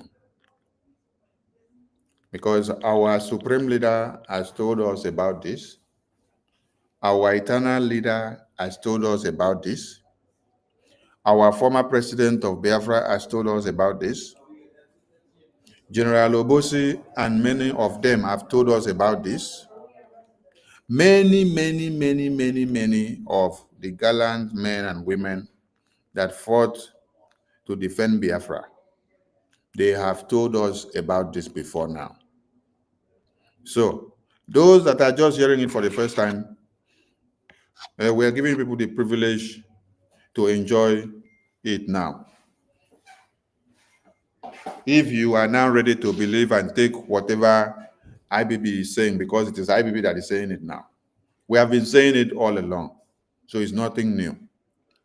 But where we are going to have problem is to hear some criminal element coming out to tell you that they want to collect 100 trillion naira blood money on the names of the Biafrans that were slaughtered.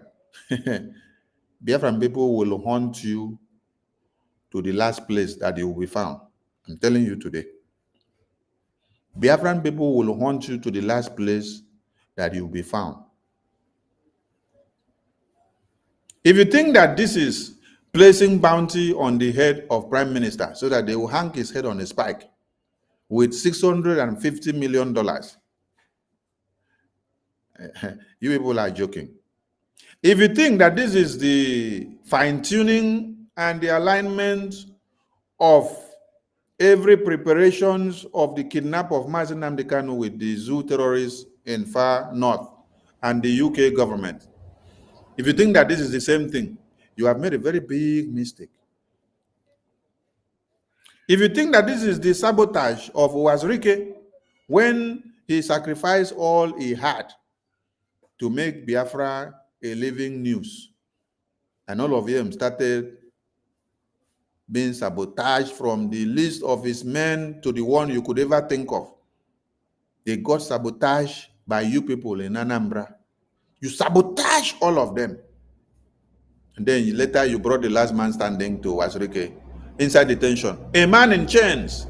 You brought his last man standing and then you showed to him, you said, this one has yielded. This is the last man standing. What will you do? If you think that you can erase the blood of Biafrans with mere ink on a paper of signatures and with exchange of figures of different denominations of Naira, Biafran people will hunt you down to the last man standing.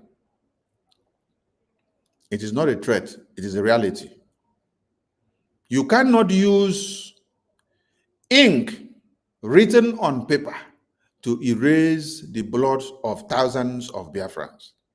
You cannot use what you will write as figures and call it money to erase the blood of Biafrans that were slaughtered. You hear that somebody come out to come and say, oh, it was not an Igbo coup. Is this the first time you're hearing it? Or when Mazi Nnamdi Kanu said it, you did not take him serious. When Ojukwu said it, did not take him serious. When Philbefion said it, did not take him serious. When Obosi said it, did not take him serious. Even when Nnamdi Azikiwe said it, did not take him serious. But because opportunity has availed itself for you to enrich yourself. Because the zoo terrorists will massacre your people. You don't do anything about it. All you need is give us money. We will pocket the Biafran children. We will pocket the Biafran young men and women. Just give us money. It has ever been black and yellow and white and brown envelopes. You collect, you collect, you collect. When I remember, I said the times have changed. There are new sheriffs in town. Yes, the times have changed. There are new sheriffs in town. This one is not, there is new sheriff. No. You see, when people used to see Prime Minister, only him talk. And then you people saw that it was one sheriff in town. This time, there are new sheriffs in town. New sheriffs in town. And there are many. These sheriffs are many, not one, not two. So, if you think that you can erase the blood of Biafrans with mere ink and with just money that you collect, well, now don't make very big mistake. No idiot born of a woman or even born of a monkey is allowed to collect any money from Zoo Nigeria in the name of compensation for Biafrans that were massacred. Because he's only an idiot. He's only an idiot that will see. He's only an idiot that will see that their children and women and men are slaughtered. And then instead of you to go and look for how to salvage their lives, you'll be going to look for a pot of porridge of yam to eat. That means you are an idiot. The lives of those babies and women and children are not important to you. What is important to you is waiting belle carry, waiting belle face, waiting belle go chop. That is what you are after. The Yorubas are coming together shouting. The elders of the Yorubas. The Middle Beltans are shouting that they are slaughtering their women and children. Even the Fulani terrorists in the far north, Gumi is speaking for them, telling you that they must be defended, that the Fulani terrorists must be protected, that nobody should be allowed to slaughter their families, their women and children, even as they have been known as first-hand terrorists working with ISIS and Al-Qaeda. What is Gumi doing? Defending those people with everything in his blood. Your own case, what are you doing? Idiot that call yourselves Ohanaeze Ndigbo, Ohanaeze Mkpurumiri. You wear red caps. You see, very soon we will ban the red caps to be worn by some people. We will check the brains and the heads of people that will wear the red caps. Yes. Because some of you that wears this red cap, you're not worthy to wear those caps. You wear caps, you collect money, you sit down to dig the graves of your babies and women and children. While the elders of the North don't wear red caps, but they can reason and protect the integrity of their children. Even children that you will see them with AK-47 from age 5, that they teach them how to use it. They teach them how to use grenade, and they will even tell them, who are you supposed to use this grenade and this weapon on? They say the infidels. They teach them from childhood. Then the idiot that call themselves elders of Biafra land will run to hear where they will make money on the bloods of Biafrans.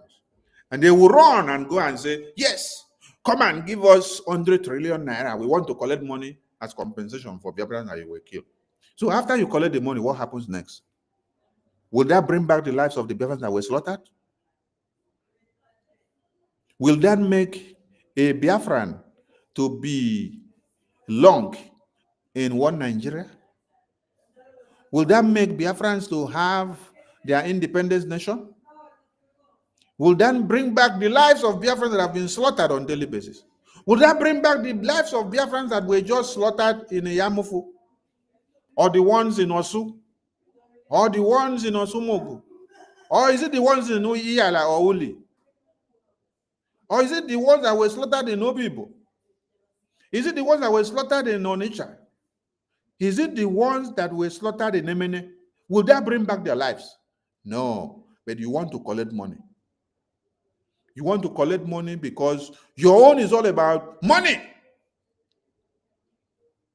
You see, fly follow smelling body of dead body, enter grave. Now so you take die. No be so? Okay. So if you want to collect money, follow the money. Follow the money. Oh, what happen to fly? Where follow money? Where follow the smell of dead body? So you must see what's in the inside this casket. Now so you take die where they pour am sand. Follow the money. Let us see. Follow the money. Let us see. Follow the money. Oh, let us see. Shameless people. Generations came to be to make good of their names. Your own is that you became a slave to the Fulanis. Every time you are kneeling down to beg the Fulani masters of what position they have to give you and how they have to put you in one position or another so that you can be relevant. So because of relevance in politics, you rather slaughter all the lives of Biafrans in the homeland. Later, you want to run to Canada. We've seen many of you trying to run to Canada, and Canada government say you all will be repatriated back because you partook in the corruption of one Nigeria and the evil. Yes. Some of you may not understand what is happening now. You see, let me make it clear. Before now, the Prime Minister, on the umbrella of BRGIE, has saddled the MFA, the Ministry of Foreign Affairs, through the Biafra liaison offices in all countries and nations. We have submitted letters of intent explaining what atrocities Nigeria has been committing against Biafran people. We also submitted letters telling every atrocity that happens in Nigeria on a daily basis, with the corrupt practices with the leaders, and even introducing and explaining about the Biafra independence and the reason why we gathered in Helsinki, the reason why we gathered in Lati. So some of you now will sit down and see how Canada is picking up some of these Nigerian criminal governors and politicians and sending them back. You may think that it is magic. It is not magic. They are following up the awareness that the Biafran government has created so far. We have created the highest level of awareness. You may not know. The one that you are doing in the media here daily is also another great momentum. So when you see some people trying to destroy the names of the Biafra liaison offices in your country, look at them very well and call them the enemies within. Yes, because they don't understand what it means to have a Biafra liaison in a particular place. It is a connecting body serving like an intermediary embassy of the Biafran people, where we speak the message of Biafra to those nations and countries that we find ourselves. Put the issue of Biafra on the table for them to know. A lot are ongoing. And what is happening today in Canada is one of the good fruits of what Prime Minister Simon Ekpa planted, which some useless lunatic people want to come and carry the glory. You see, Sonny Akparawa is here. Since Prime Minister went in for this detention, I have never for once come out here and say, I want to be in charge. But I know the mandate that Prime Minister gave me. But you can never hear that I want to come and be in charge. No, I cannot come and try to make myself who I am not supposed to make myself. No, there is a man that sacrificed and is still sacrificing. Did you listen to Caterpillar, the new commander of Ngozi, telling you that Simon Ekpa, Mazin Nnamdi Kanu, Ojukwu, Philip Effiong, and all the men that have stood the test of time for Biafra, that they are criminals? Did you hear it? And then told Ngozi, you are the queen mother. Ngozi, you are the one that will make things different. Do it more than Simon Ekpa. Don't listen to anybody. Listen to him alone. And she listened to him. That is why you see her come out and tell you she is the pilot, according to what Caterpillar told him, how she should parade herself, to come and take glory of what she never suffered anything for. When we have three men in our own time, we have Wazirike, we have Nnamdi Kanu, we have Simon Ekpa, our Prime Minister, that have suffered. You are enjoying yourself in UK, in America, in your psychiatric hospital. You give somebody injection, you stand and look the person, later they'll pay you salary for it. While men and women are in the bushes, suffering for you to have Biafra. Then Simon Ekpa now is in detention. Nnamdi Kanu is in detention. Wazirike suffered his own for how many years? Later, he was betrayed and then he came out. Do you think that Wazirike would have hands down if his last man standing and all his men were not betrayed? No! Wazirike wouldn't have backed down. Wazirike would have continued, just like Martin Nnamdi Kanu is continuing today, just like Prime Minister Simon Ekpa is continuing today. The strength of a freedom fighter in detention is dependent on the followers who are waxing stronger every day.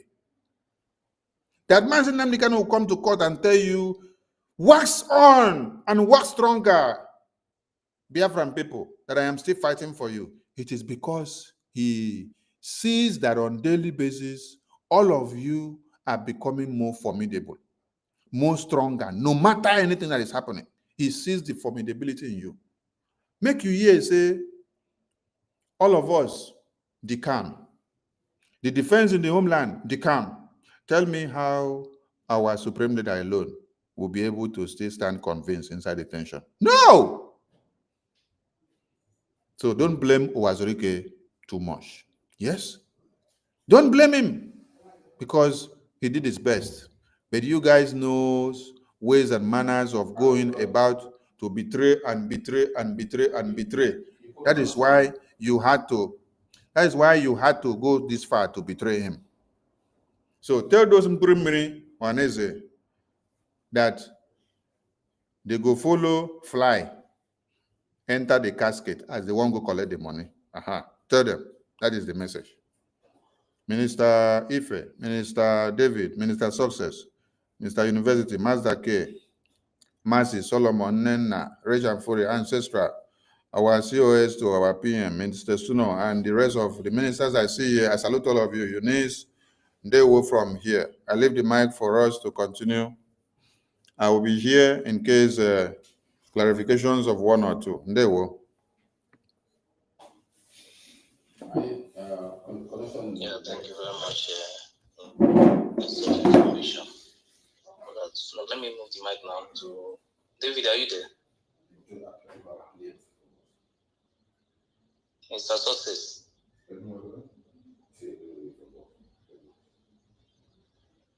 Mr. Success, can you hear me?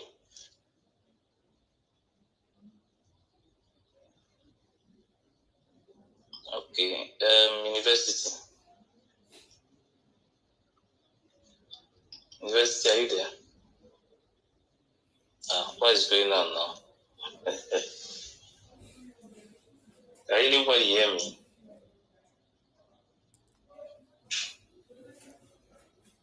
Okay. I will cut your hand, Master Q. David, are you there?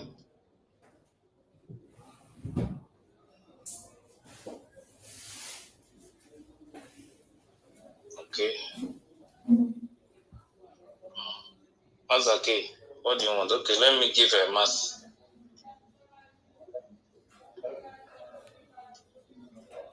Mercy. Okay. Mazaki will stay there tired. Mazuyaka, go ahead. Mazuyaka. Okay. Sorry. You muted everybody. Everybody was muted. Okay, now I understand. Okay, if you let me don't start again now. understand. Mr. Success, are you there? Mazaki, they sleep. Yes, I'm here. Okay, go I'm ahead. here. Okay, good evening, fellow compatriots. Oh, now, wow. Whoa. Good evening, Mazi Sani, our Minister of Information and Communication. Good evening, fellow Biafrans and all ministers present. The problem we have is that we don't value what we have. Our stories, when we are telling our own stories, we ourselves don't listen to ourselves. We prefer listening to outsiders, and that's the only problem we have. If we can deal with that problem, I think we are perfect.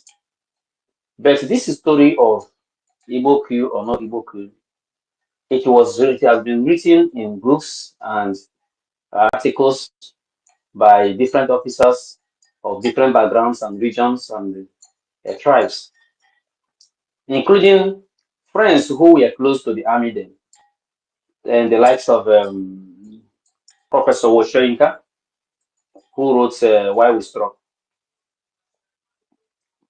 So he told the story of this Adewale, and the main key factor of the coup and what led to the coup, the arrogancy of Sardana of Sokoto, what he was preparing the northern foot soldiers to do.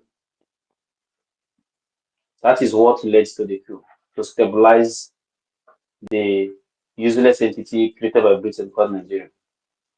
But yet, people do not still understand that it is not Igbo coup, that a Yoruba man initiated it based on the rank and files of officers, because then there was nothing like quota system. So it is based on merit. Those who were officers, especially majority of them were majors, colonels, and we have few colonels and whole lot of majors and lieutenant colonels, and a single brigadier general and one major general. And all of them have come out to clear the air, including Gowan. But yet, British, it is Michael from BBC, tagged it Igbo coup. In fact, Professor Chino Achebe should have been a victim of what he did not know about because of a book he wrote that was to be published earlier morning of that 15th of January, The Man of the People. If you read the book, if you read Chino Achebe's The Man of the People, you will find out that the prevailing circumstances of Nigeria then was almost captured in that book. But was he focusing on Nigeria? No. But by the spirit of writings, he was focusing on African as an entity. And British were linking him up to be killed because they were saying that his book instigated the coup. He was in different platforms to defend that kind of allegations. So Ojukwu told us one of the most eloquent story about the coup. Then Ojukwu was the commanding officer of 4th Battalion of Nigerian Army, Kano. And he ordered the coup in his own area. So, Igbo stories or Biafran stories can be best told by outsiders other than us that are victims. And they say Ojukwu caused the war. But you brought your soldiers to attack. Ojukwu did not attack Benue. Ojukwu did not attack Zamfara. Ojukwu did not attack Kano. Ojukwu did not attack Lagos. Ojukwu did not attack Ondo. You brought your soldiers all the way to come and attack him. And they changed the narrative that Ojukwu caused the war. Ojukwu caused the war. For 50 years, still counting, the story we are trending and trending. If you read the Nigerian Biafran Revolution, the cause of Biafran Revolution, written by I think General this Okaman, General, I will remember his name. Even the one written by Ben Bule, and so many of the books, even the one Ojukwu wrote, because I'm involved, there are books written by civilians and militaries to correct the impression that it is Igbo coup. But yet, the Yoruba propagandists are still terming it Igbo coup.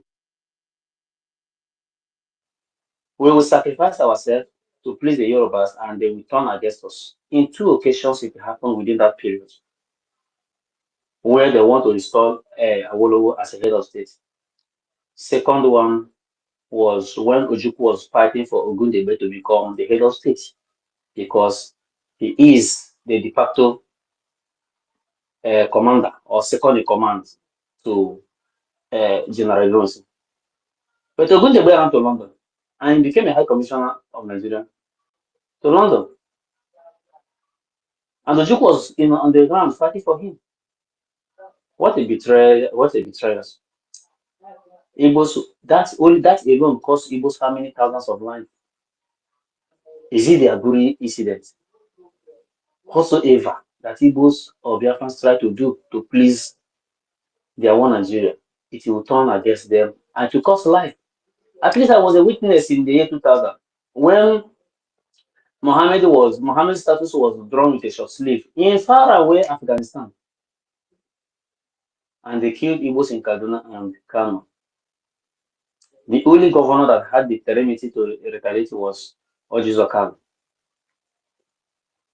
These same vultures that they call Ohanaeze Ndigbo collected the money for mass burial of our people in Kano. And it happened over and over and over.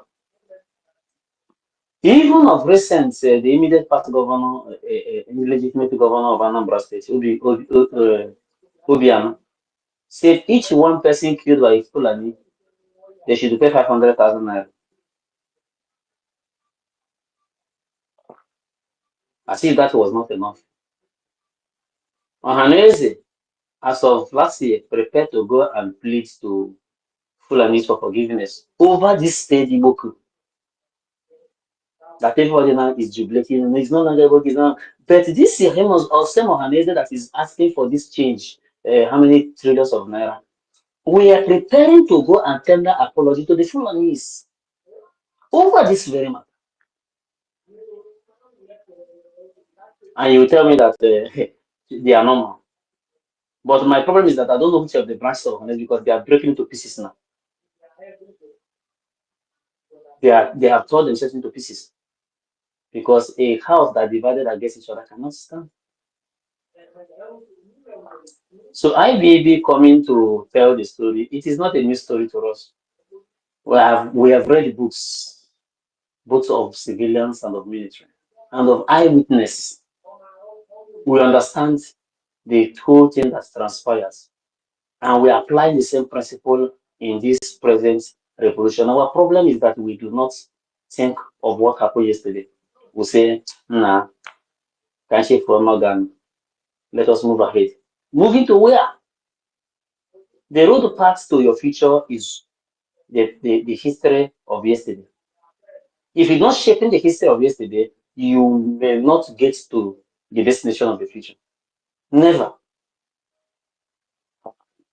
And this is why so many of us are very, very, very tough. Because we read and we were like, we were there when it was happening. The anger was still boiling in us. So this man is over 90 years.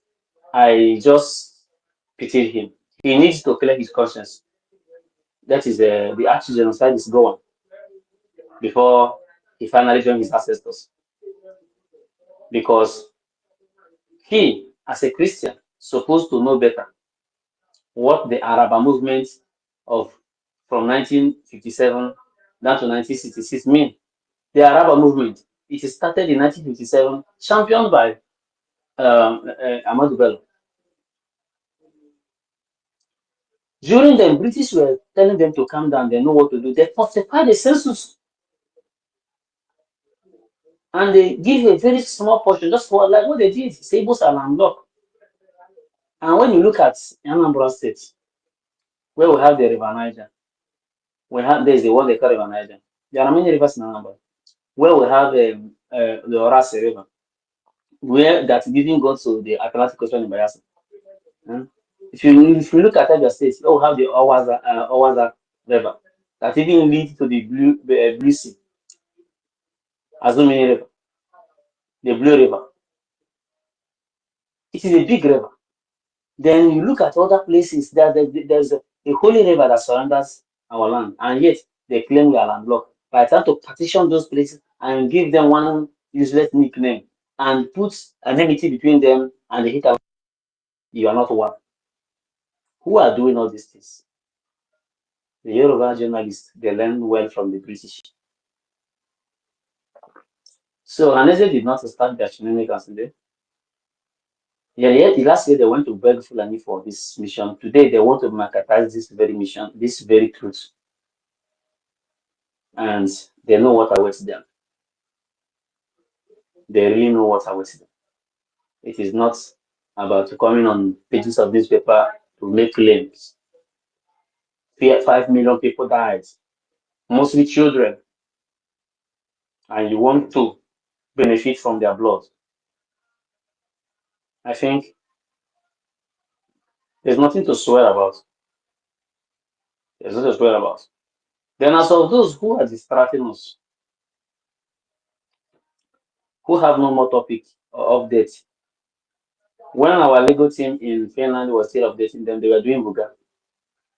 Now there's no more update. Everywhere is sealed. She wants to go to Finland by Wednesday. So we're going to do what? Who is inviting her to Finland? Who gave her invitation to Finland? Let's watch how it goes. But Prime Minister Simon Ekpa said something. You cannot betray me and succeed. It is a word enshrined on a rock. You cannot betray me and succeed. I thank America very well for trying to intervene in Shoaiba's matter. But I'm telling you, Shoaiba's matter is a yardstick to our own because they tried the experiment of Shoaiba and it is going to work before they lay hand on our prime minister. And today, Shoaiba matter is no longer working. And what are they trying to do now? They are looking for a way to negotiate. Under instruction, they must negotiate. America has given them that order, and nowhere should be the mediator. Just like PM has said that Finland will mediate over the affair of Biafra. It will happen. It's a prophetic word. So let us keep our faith alive, keep praying for our prime minister, keep praying for our leader, Mazdan Bikam. They are pressurizing him to sign different things so that he can be released. Good things are about to happen. That's why they pressurize my Ikemba. Only how many months remain for America, President Nixon to come and intervene and recognize Biafra. They pressurize Ojukwu to go into exile. With him, especially from his own casemen, to go into exile. It was when Ojukwu get to Africa that he understood what was about to happen. And I'm telling you, the dimension that our anti-prime minister is taking on this mission has never been taken before. This shows that we are going to succeed. So, whatever you be Caterpillar or whatever you are, those who came to make money, I think Caterpillar has made 50 million naira is not a small money. He caught them by the beer and ran away. We are not regretting it, it's not our money, and we cannot regret it. But I pity on those who contribute the money. And some fools are still contributing. Continue contributing to them. All we know is that nobody can destroy the BDF. Not today, not tomorrow, not ever. BDF will live to defend the holy lands of God. So, all departments, please put your hands together, monitor the women's movement in Finland, especially our people in Finland. She's coming to Finland on Wednesday. Unless if she will hear the update of our 8 p.m. and cancel the movement. But everything has been arranged for she to travel to Finland secretly. What is she going to do in Finland? That is the question. What is she going to do? Who is inviting her? Is PM inviting her? And of course not. Is the legal team she called criminal, especially our Attorney Mariam. That she called us of name and all her eras. We on her. Is she the one that is inviting her?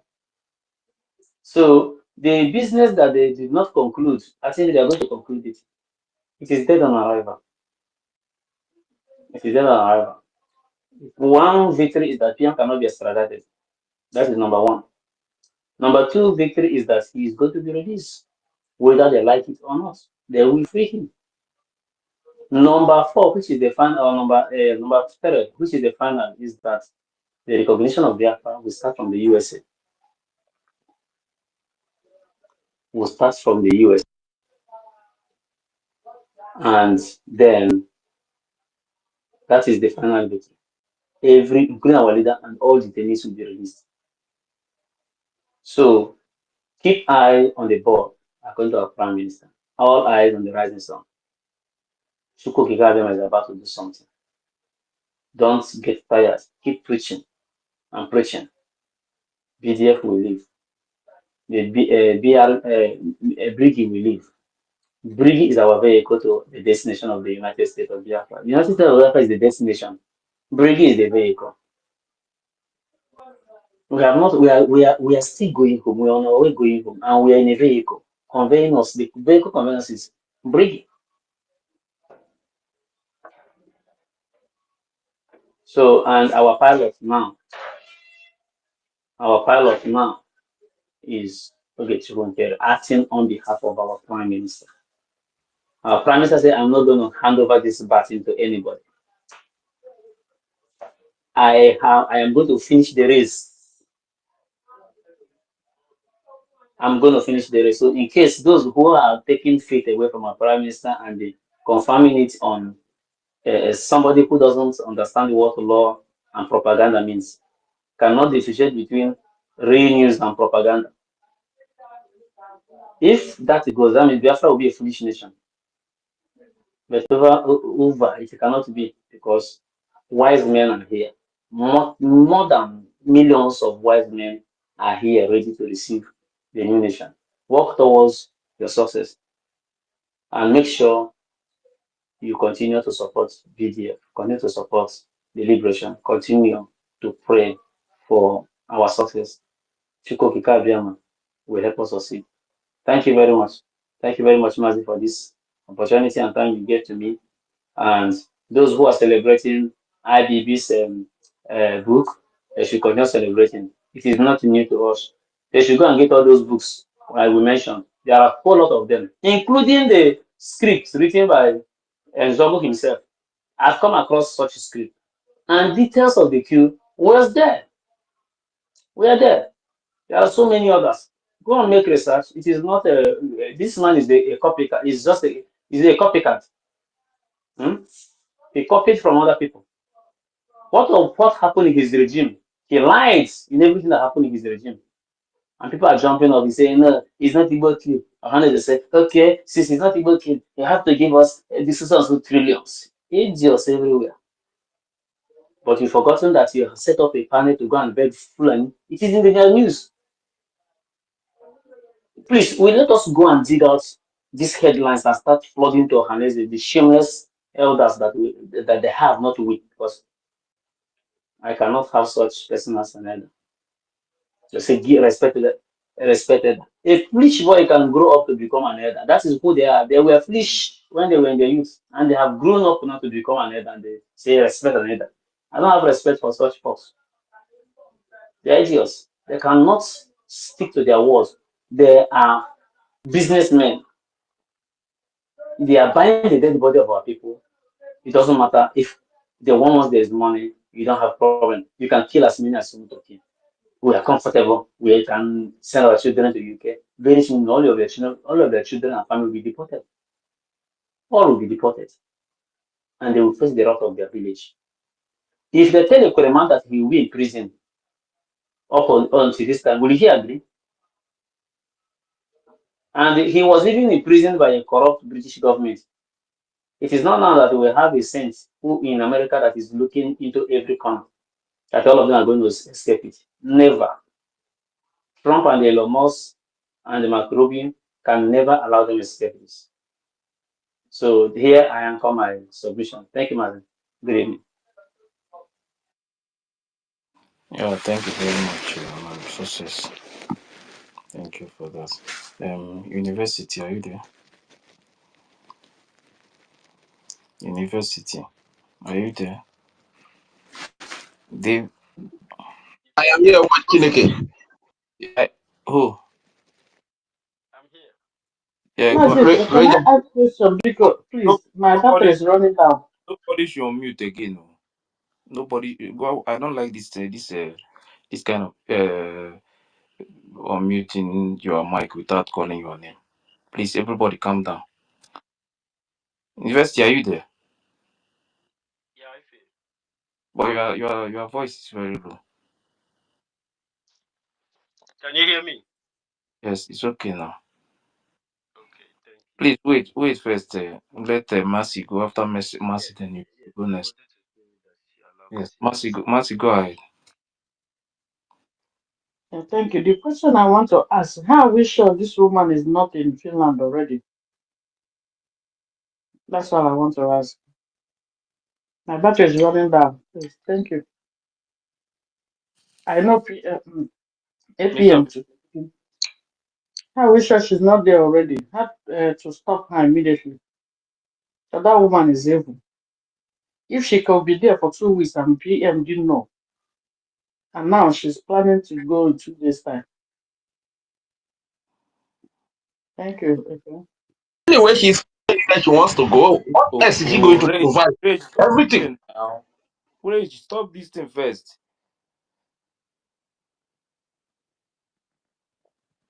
Minister of Information, are you there?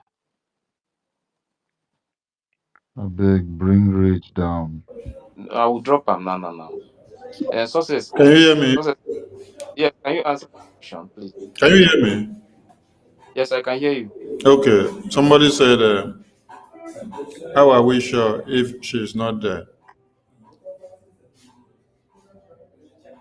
Message came from APM. It was an announcement. It was not for us to ask if she is not there already or not. When intel is dropped, you use it to work. You don't stay on air and then start asking what you have to do. I leave it there. Yeah, thank you very much, Minister of Information. Okay, University, go ahead. Thank you so very much, and the Minister of Information. University, your voice is not coming out. Can you hear me? Yes, it's okay now. Good. I've told our people to that any information that is not coming from the Biafra Republic Government in Exile Ministry of Information, you don't take it so very serious, except if that message has been diluted by Biafrans who have done their research from capable source, from a reliable source. You don't take those information serious, and the way we are so I understand everybody is skeptical about the situation of Prime Minister, but we must do what the Prime Minister wants us to do. You understand? So earlier we discussed about this, and Biafran should we know what to do to get Biafra. We should stay focused on that, and I think that is what I wanted to say to that also. And I want to thank Success the way he was. Explaining and talking about our heroes who have made sacrifice to this freedom that we are looking for. I mean, we are very lucky generation, and we have this privilege to serve our land. This is the reason why we were born to do this, and we must know that a lot of things are going to happen. This small one that just happened, and things are like this. What if something bigger happened? So we should know that we are living our life, the life of freedom, and fighting this battle. We are going to win. It is our turn to make something happen, make our people celebrate, and we have to give it all. We are not going to make mistake, and if not that APM is requiring all Biafrans to fall back according to instruction. If not, we should not even talk so much about these people, because results are coming out, and with the result that the Biafran Republic government in exile will produce is going to change the whole story. And people are even coming back. A lot of people are beginning to decamp from those unreal things that Madame Baobab they are trying to do. You know,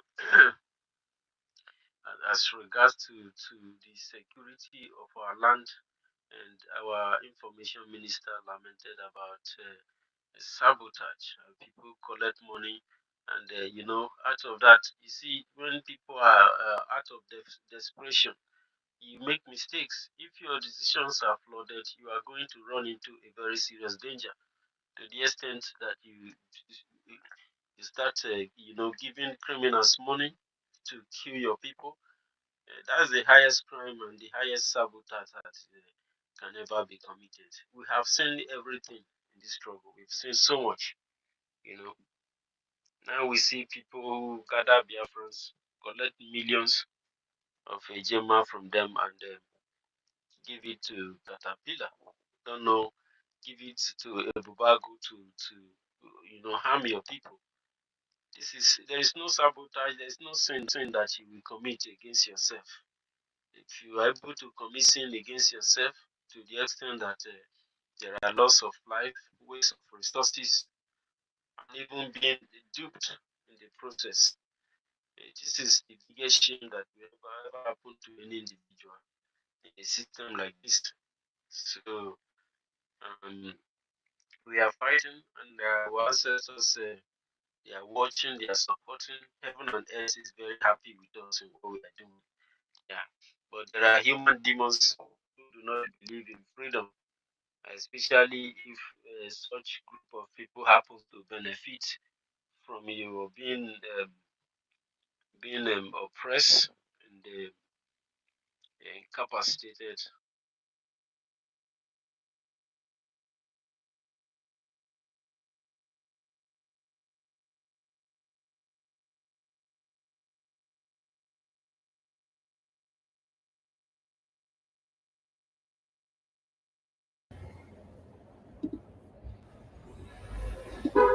What happened to Minister Bride? Is he still talking?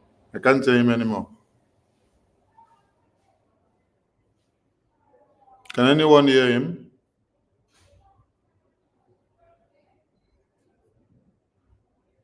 Okay. Continue, please.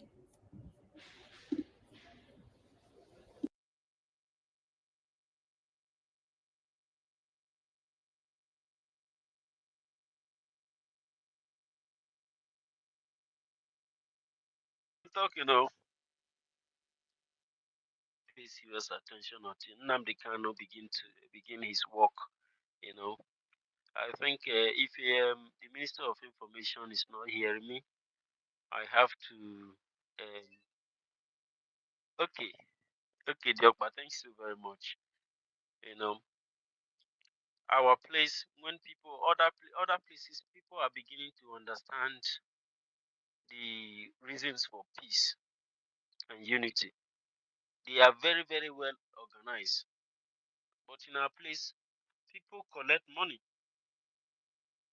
People collect money to betray their own future. And they are suffering, they are complaining.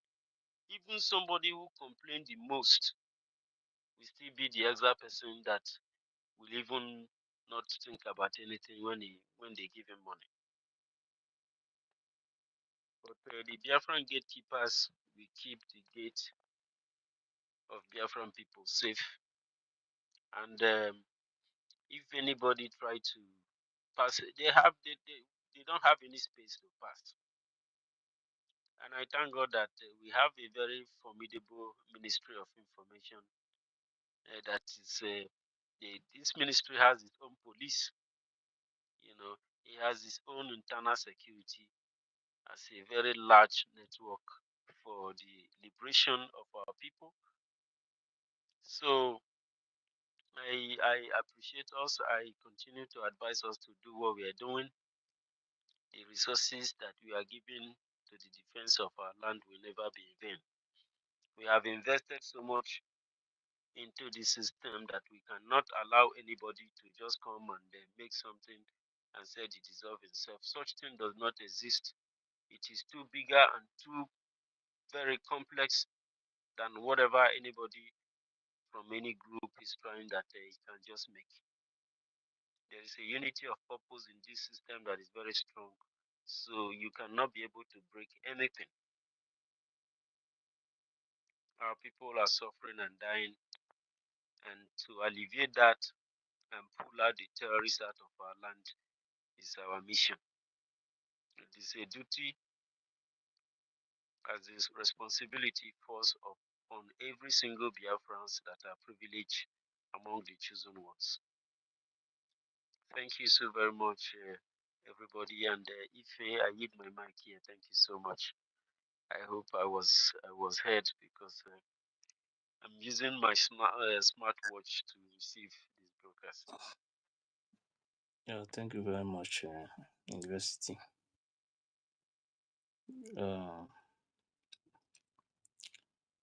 Ancestral.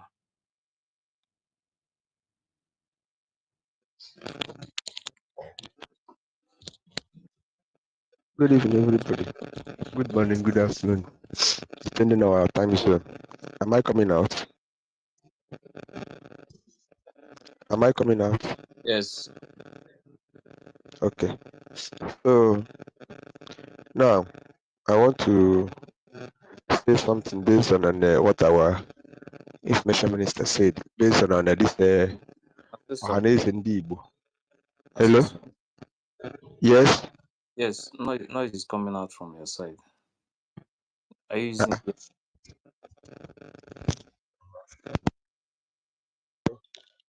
Am I coming out now? It's okay now, yes. Uh-huh. So, based on the topic we are discussing about Ohanaeze Ndigbo, Ohanaeze Ndigbo, demanding 100 trillion because of the death of our people that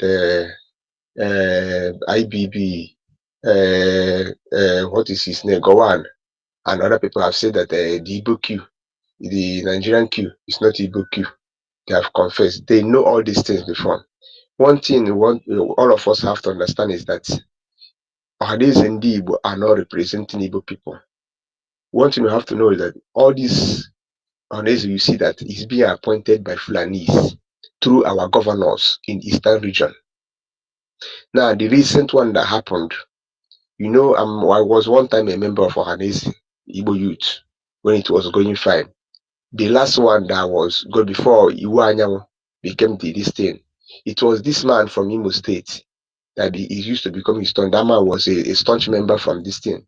But Hope Uzodimma, that criminal, he single-handedly appointed that one that died before Iwu Anyanwụ replaced him. Why the main Ohanaeze was doing their election, they had picked the other one from Imo State.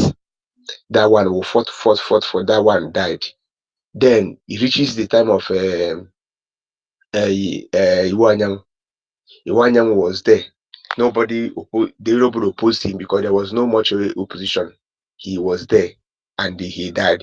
Before the other one that died, before this one, they made. Remember about how many weeks ago, the person that is become his turn to become Igbo youth, Ohanaeze Igbo this thing, President Uche Okuku from River State. Uche Okuku was a staunch member of Ohanaeze and he's an Igbo man. He's even the person that said that Lagos High Sea, that Port Harcourt is more closer to this thing than, and he's more even Igbo than us. He's the person that stands that River State and all of them is Igbo. He speaks Igbo very well. It is his turn to become Ohanaeze. But the criminal Peter Mba in Enugu State, as they were doing their own election in River State, Peter Mba and their Ifrani stooge, they were here in Enugu House of State House of this thing, and picked another person. It becomes a this thing. So he has Fulani State. So there's nothing like Ohanaeze. All of them, they are Fulani people. All our politicians, all our governors, all of them, they are Fulani slaves. They have handpicked them so that they will be anything they tell them they will do. So forget that there were those people that are demanding for their own pockets. Don't you even know that it is Peter Mba and the other governors that made mention of this 100 trillion because IBB, they have said that that Q is no longer Igbo Q, it is general Q. Then another thing I want to say, when our information minister said about Wazurike, that is last man standing, I will not say he's telling lie, but that narrative, because I'm a staunch member of MASOB, I started MASOB in the year 2000 till date. Understand me? Not that when Wazurike, when we found out that Wazurike was sabotaging, we left him. As I left him, we joined BCOS, Biafra Zionist movement. Then when this man was arrested, hello, are you hearing me? Yes, So, so when Benjamin, drop. so Okay. so when Benjamin Onwuka was arrested, as we went to Radio House in Enugu to do some this thing, when he was arrested, then our leader Mazen Amdekano was then forming IPUB. Then that's 2012. We joined them. I said, okay, the new moving train that will be there. We joined IPUB, we organized everything in Enugu. We started from the foundation. 2012, before 2014, people started hearing of IPOB very well. Then, Wazurike was a saboteur. Wazurike, there's no man that sabotaged him. Wazurike, even during 2003, there's this man that called Innocent Oji, this current BNG, Biafra National Guard commander, we know him before he was arrested. Innocent Oji was one time in Nigerian military, but because of Masobi, he decamped and joined. Innocent Oji formed his men. If you see this Biafrans, if them with their uniform, you cry. That is the type of ebube. That is the type of as in they carry anointing that they in their body. If you see them, you yourself, even if you carry better, you drop it. The type of anointing that was coming out from their body. Innocent Toji carried their men. They were in the other state where they call Usakaro, those places. They fought Nigerian government for more than 6 months. And it then it was through the help of our internal that gave them 30,000. Ancestral. Yes. We are not here to analyze the goodness and mercy of Innocent Toji or Wadrike. We are making a point to the zoo terrorists and the governors that we okay. have. Listen, so that you will know how to go with a particular topic and when you are analyzing it. When you come out to use the nail on the head of the zoo governors, it is not time to go and open the nyash of Wazirike or Oji. Well, we know that Wazirike has his flaws.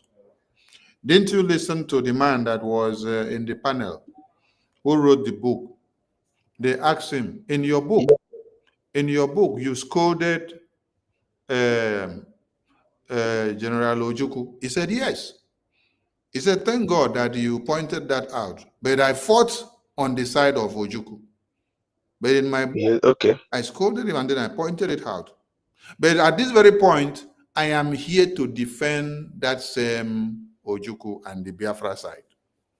So we are not here to explain the flaws of Wazirike or the goodness and mercies of Wazirike and Oji. We are here to spell out the sabotage that the governors of the East and the Ohanaeze Ndigbo, how they work so hard to sabotage every man that comes out to do one thing or another that Biafra light will speak. Wazirike sacrificed his own time, whether he did it the wrong way, he deserved that accolade. So who took his men? Who took one of his commanders to him inside detention? Was it you? No, it was Andy Uba. Andy Uba opened his mouth and said that this is the tactics that they use to cripple Wazirike.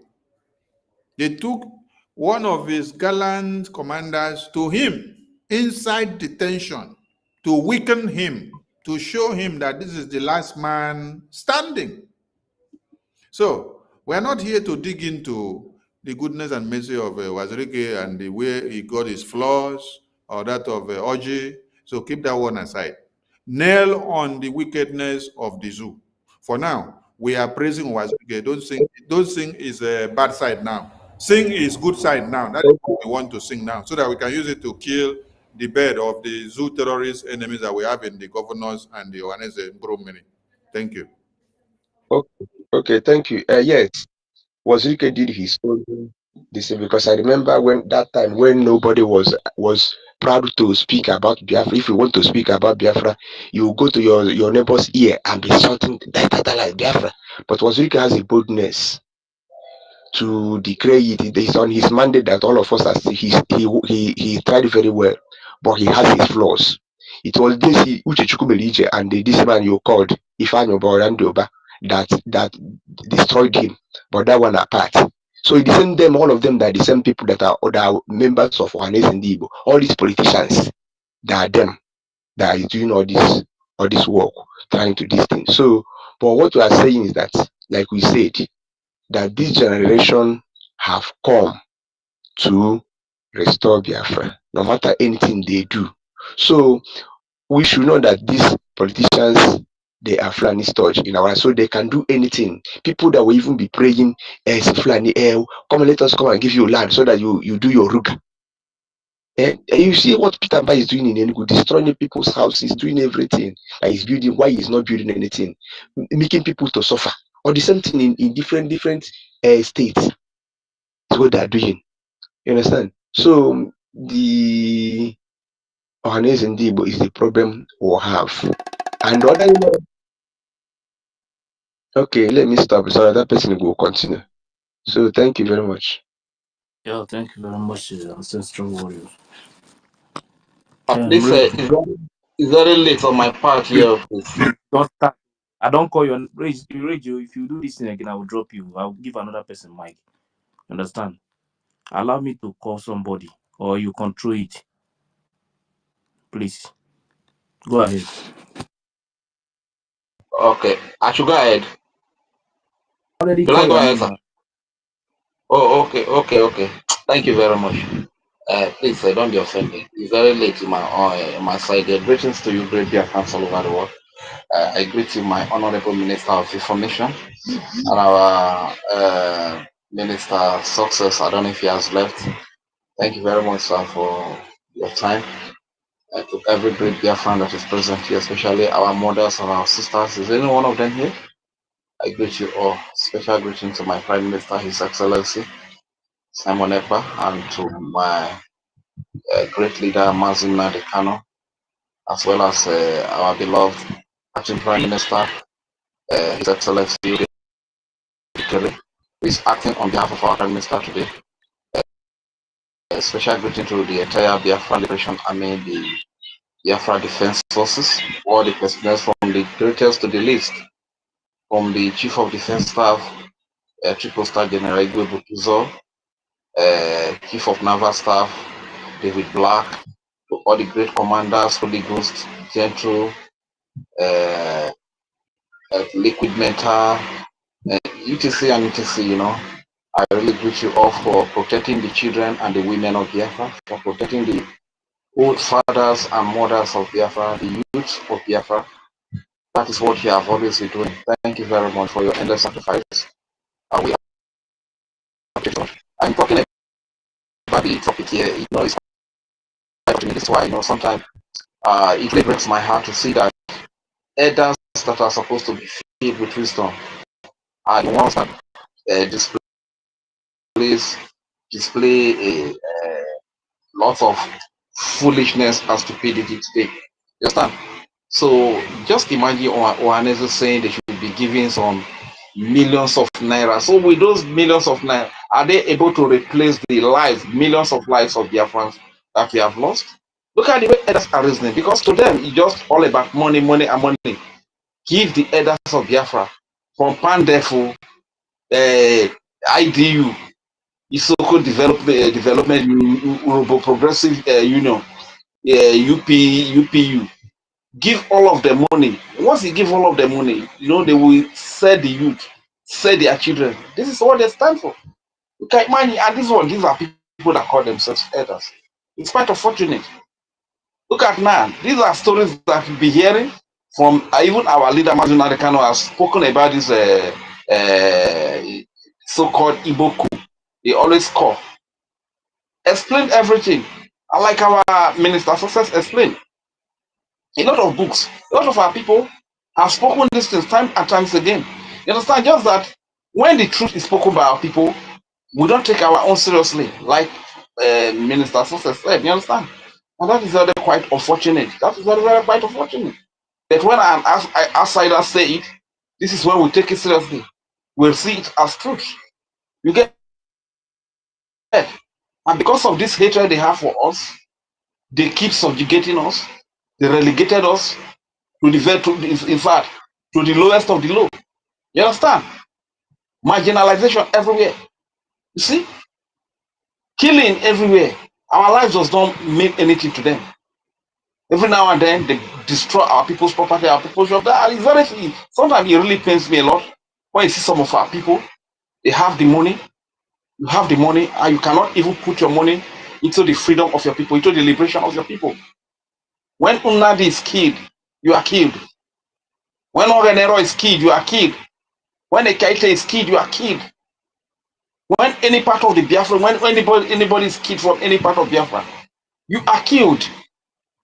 And after you are flaunting your words on social media, you spray dash money, you go to burial, spray money, waste money here and there. Why a little child that is from your region is being killed? She has no security. That old woman is being raped. She has no security. Old fathers are being massacred by Nigeria-sponsored terrorists. They have no security. And you cannot even put in your money for their security.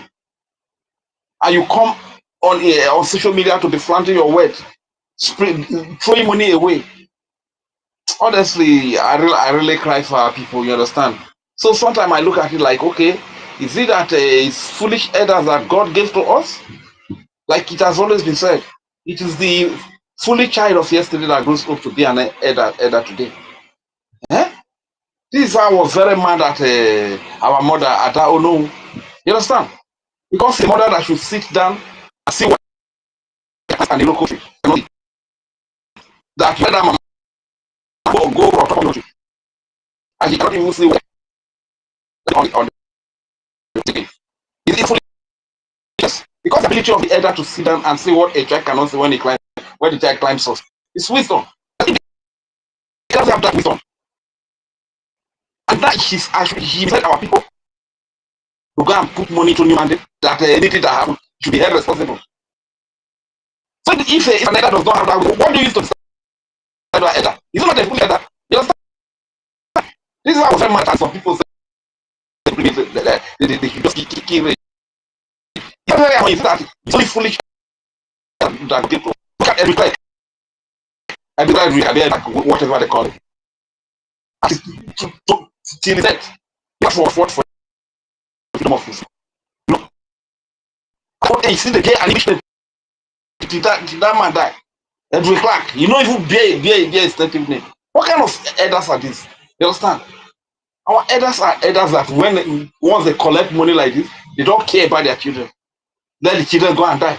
At their old age, what are they going to do with money for goodness? That is what I can't even understand. You see old people of over 80 years today. From our region, you see that they have chain of cars. What are they doing with chain of cars? And young men self, they cannot buy bicycle. Young men self, they cannot get married. And you see elderly people like Ned, is it Ned whatever they call them. Eh? They have a lot of money, you understand? And they don't even for the limitation of people. God people for what they do. When he was child, any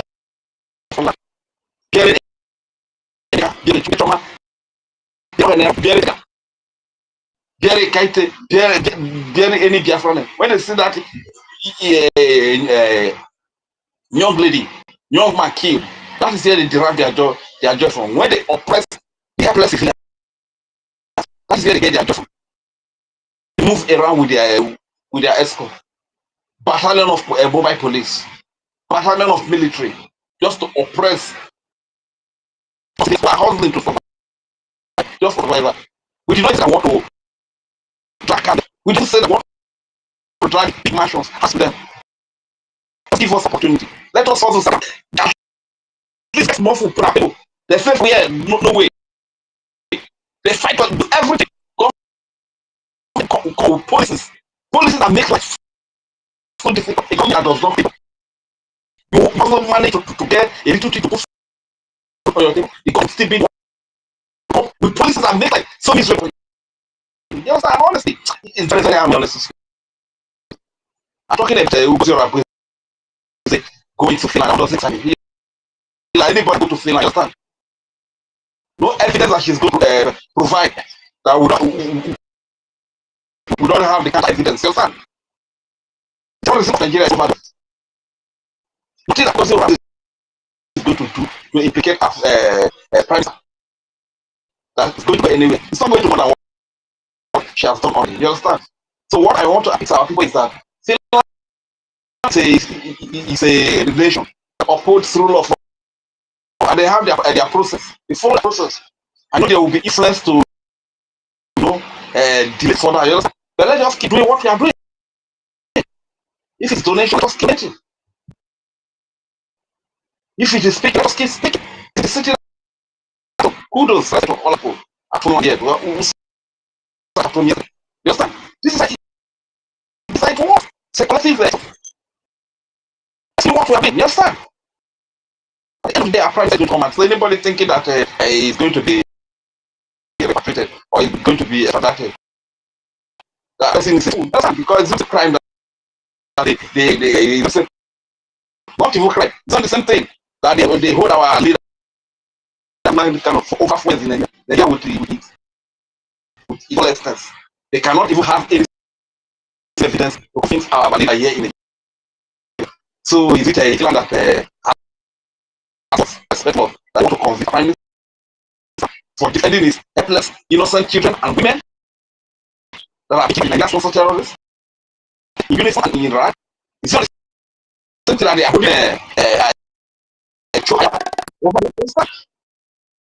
Let's disregard on once again. I don't thank you very much for the opportunity me to speak. I yield the mic. Yeah,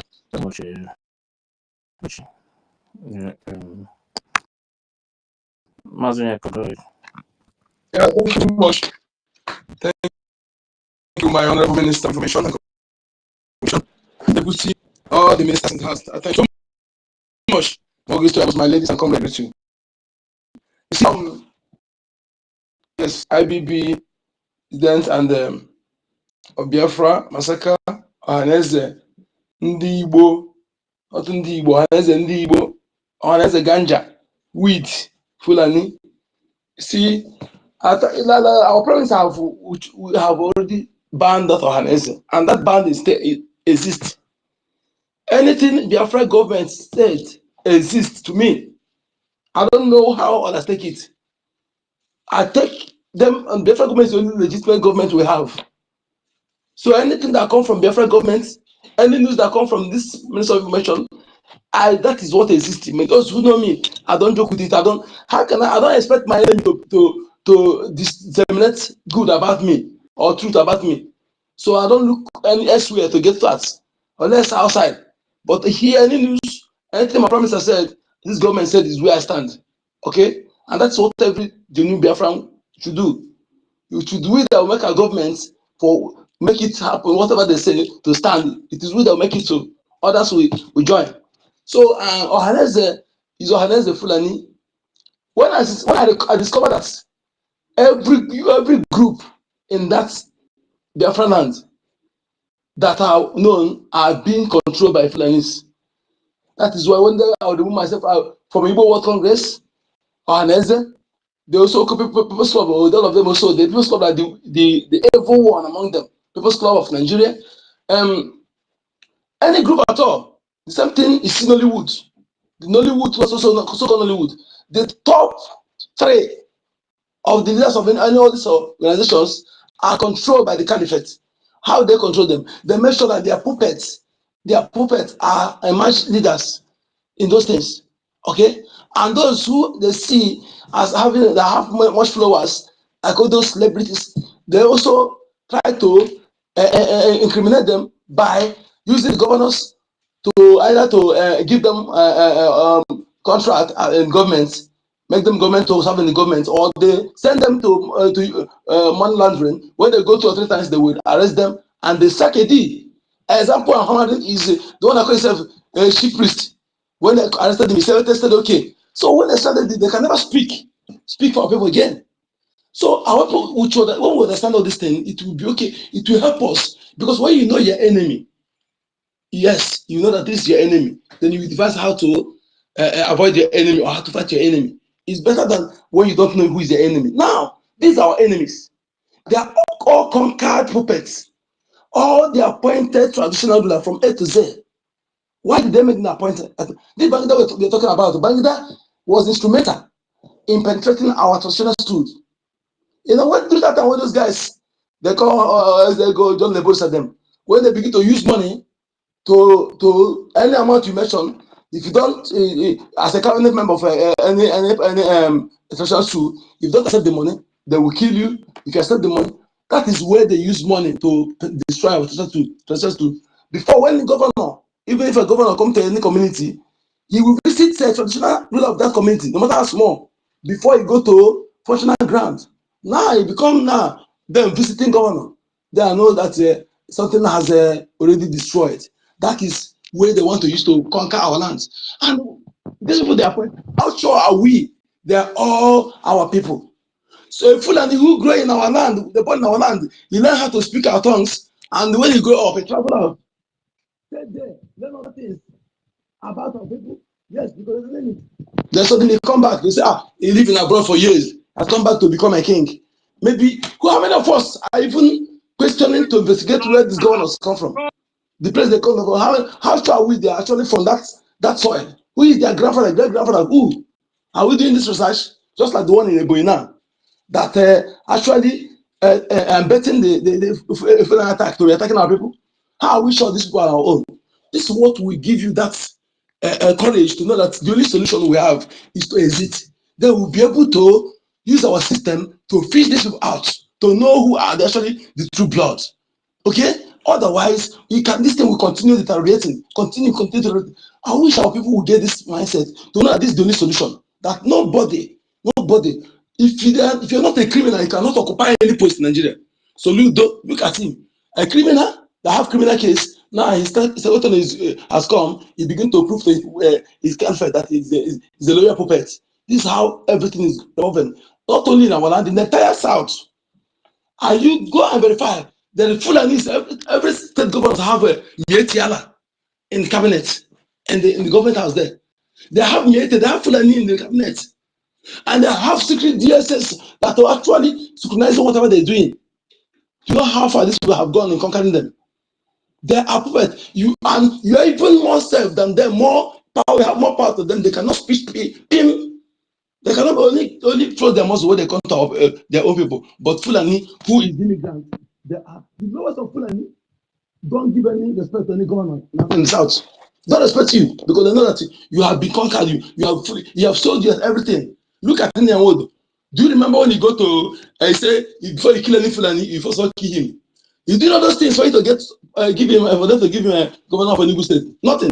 You go to Wike after killing our people, no people say Wike guess after all those things. Where is Indian Wood now? They use him and dump him. The last time they opened him out, they flashed him all the nonsense they have done to blackmail him, and he went in. He went in, never talk again. So this is how they are caging them. Caging them. No, when you sell your brother, how do you expect your buyer to trust you? Because it's very simple. If you can sell your blood, if you see highest bidder, you still sell him. So either they destroy you or they put you in a tight condition that they can no longer talk. That is what is happening. So people to understand this.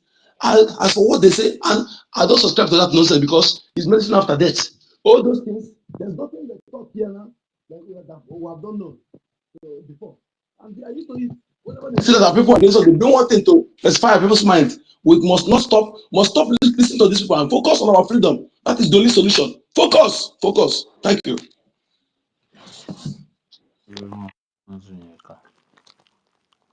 Master Key, are you there? Okay. Mary Tucker. Yes, good evening. Good evening, Ife.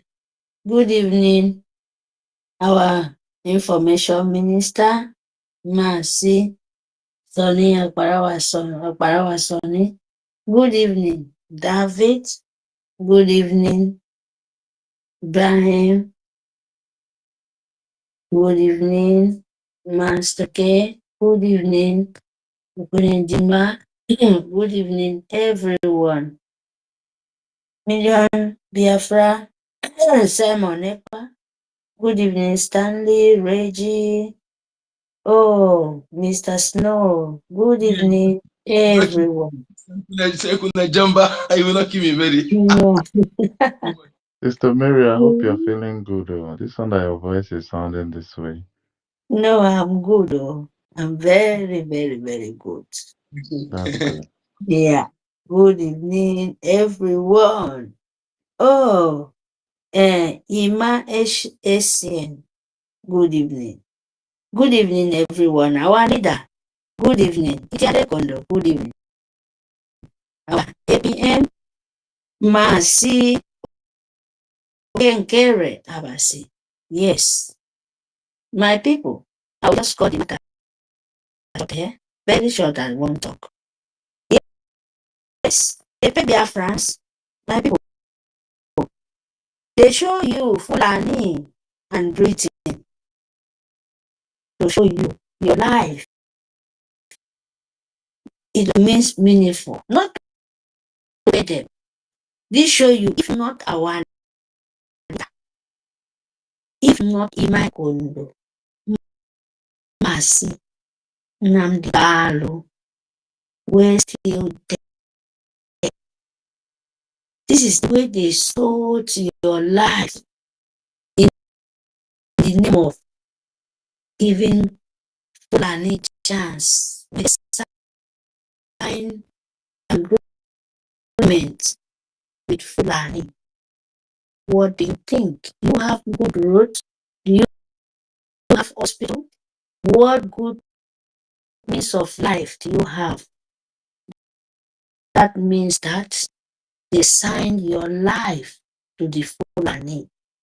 That is why they have rights to be killing you. Killing Biafrans.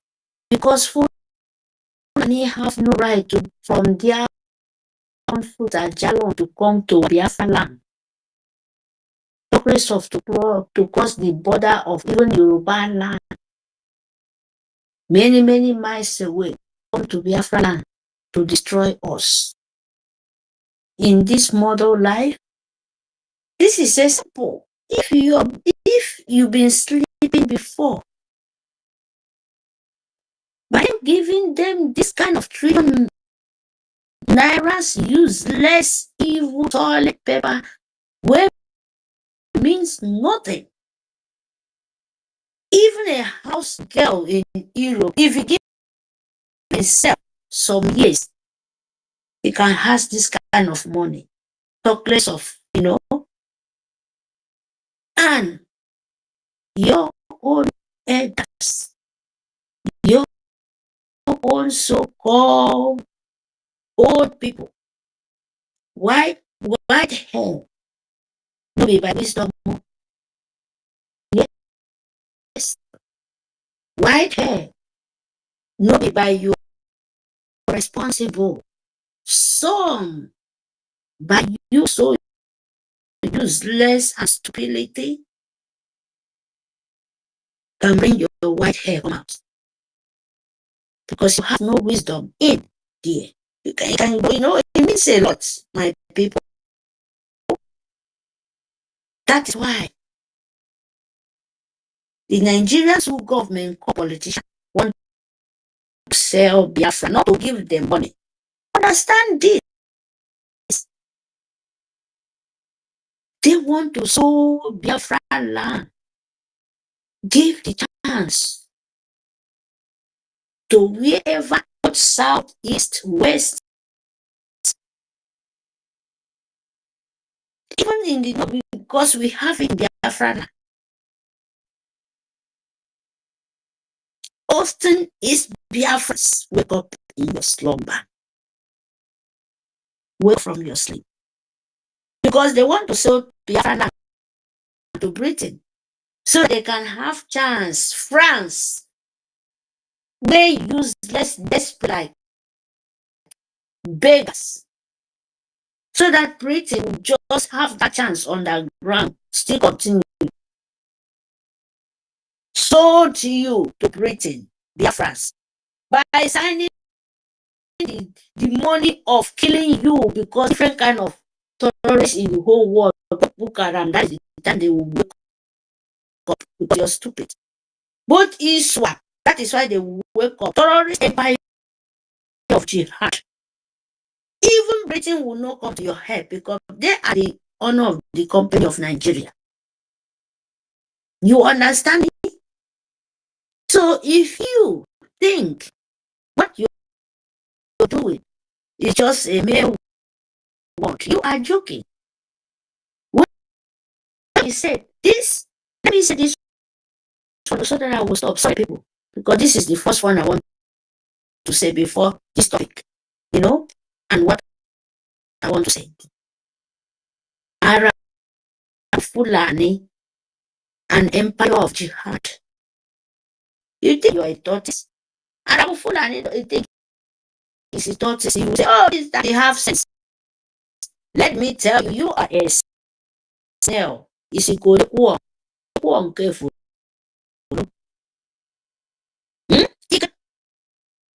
Yekwom, I don't different no.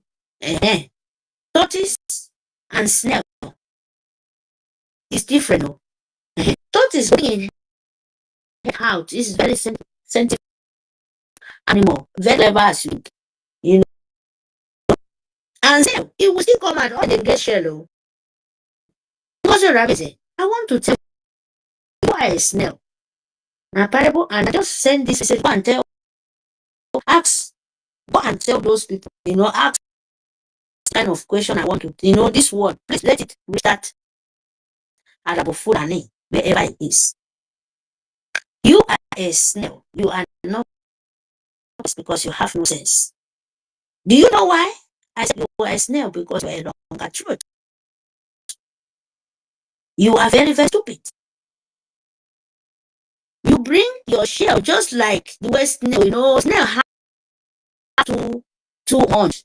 It smells with his nose, anywhere you spray sweet things, Ngozi Ohanaeze will be followed, sweet things. You will bring your shell out. You go they lick am, anything wey sweet you go they chop, the smell they go they chop am. When once your own ending, when you the salt at the ending, you will lick and you will start vomit. If not be salt or maybe soda, they just pour it, you lick it, and you start vomiting, all those, that's those slime, because you think what you want to lick is so sweet, so honey. Biafra is poison for you because that is your last bus stop. But tortoise, you can't give everything to it. It will bring his head out. And it will just stay, take time. Sometimes if you even bring her out, the wind go bite you, But you are snail. And let me bring the last one too for you, Arabo Fulani, before I stop my word. Not stopping, but just a message for this woman and parable. So your aunt, where they round himself, that time where we small, when you just go, when we they go for bush, me I grow up from, with my grandmother in the village in Cross River. And I'm a Bibio woman because my father come from a Bibio. When we go to the bush, so your aunt, where they cross roads, we go say, where you won't go? We go scatter you. I believe you know this. You know what I'm talking about because you're Rabezi. With the round, you will scatter it. When you scatter, you have nowhere to go. But we have another thing. Maybe you people will sorry, I'll have to say it too. If you know what we call atom is sensitive. Centipede. I think so. Centipede. We have very a lot of many legs. Yes. So your hand with sensitive centipede. Centipede. But we coronate them. Coronate them. Can you men in the code atiatiraretum? There is one black, very dangerous centipede in our place where we coronate atiatiraretum. Ngozi Ohanaeze say, please, I will ask you, I tell you to go and ask these three things I'm telling you. Please go ask what it means. So your hand is very bad. Say that sensitive, if they jump, if you touch hand like this, pim, go see I'm very black and very, very, very, and it's shining too. In another way, if you meet them, they're very hard to find. But sometimes it's very dangerous. Even the water self will touch you. It can burn you to your skin, So my Fulani, Arabo Fulani, what they send you, they already scatter it from the beginning. Now, no be me, oh, na Biafra, no, and spirit of Biafran, because your rank of soldier hand is scatter, and you, Afonko, Afukidemfo, Unyegi Tieba, Sefokake, Arbe. So, it's better, area is better. Now, Ebontom, who ye me able, don't find black goat in the night. You better look for black goat where the day still light. Hear me? Ngozi Orabeze. So, Biafrans, thank you very much. And whatever they want to do, you don't give that chance because it's too late. Hear me? Because the dead, they can still alive. And the Sioux government, Nigeria, they open the dead ground. And the dead ground is for Nigeria. The better people in Biafran, if you're fighting for the truth, let your fighting be the truth, so that all of us will enjoy Biafra with peace. But when you are not fighting with the truth, my brother, my sister, this one, no man will help you. No man, even me as I'm talking so. Because it's something the tax where the living have to pay. Yes, so that the dead will be in peace. That is the only thing we can do. And we must fund, because the living fund, not the dead. You understand me? Because when you pass away, when you go to the long sleep, you cannot stand up again, but the spirit still live. That is the truth.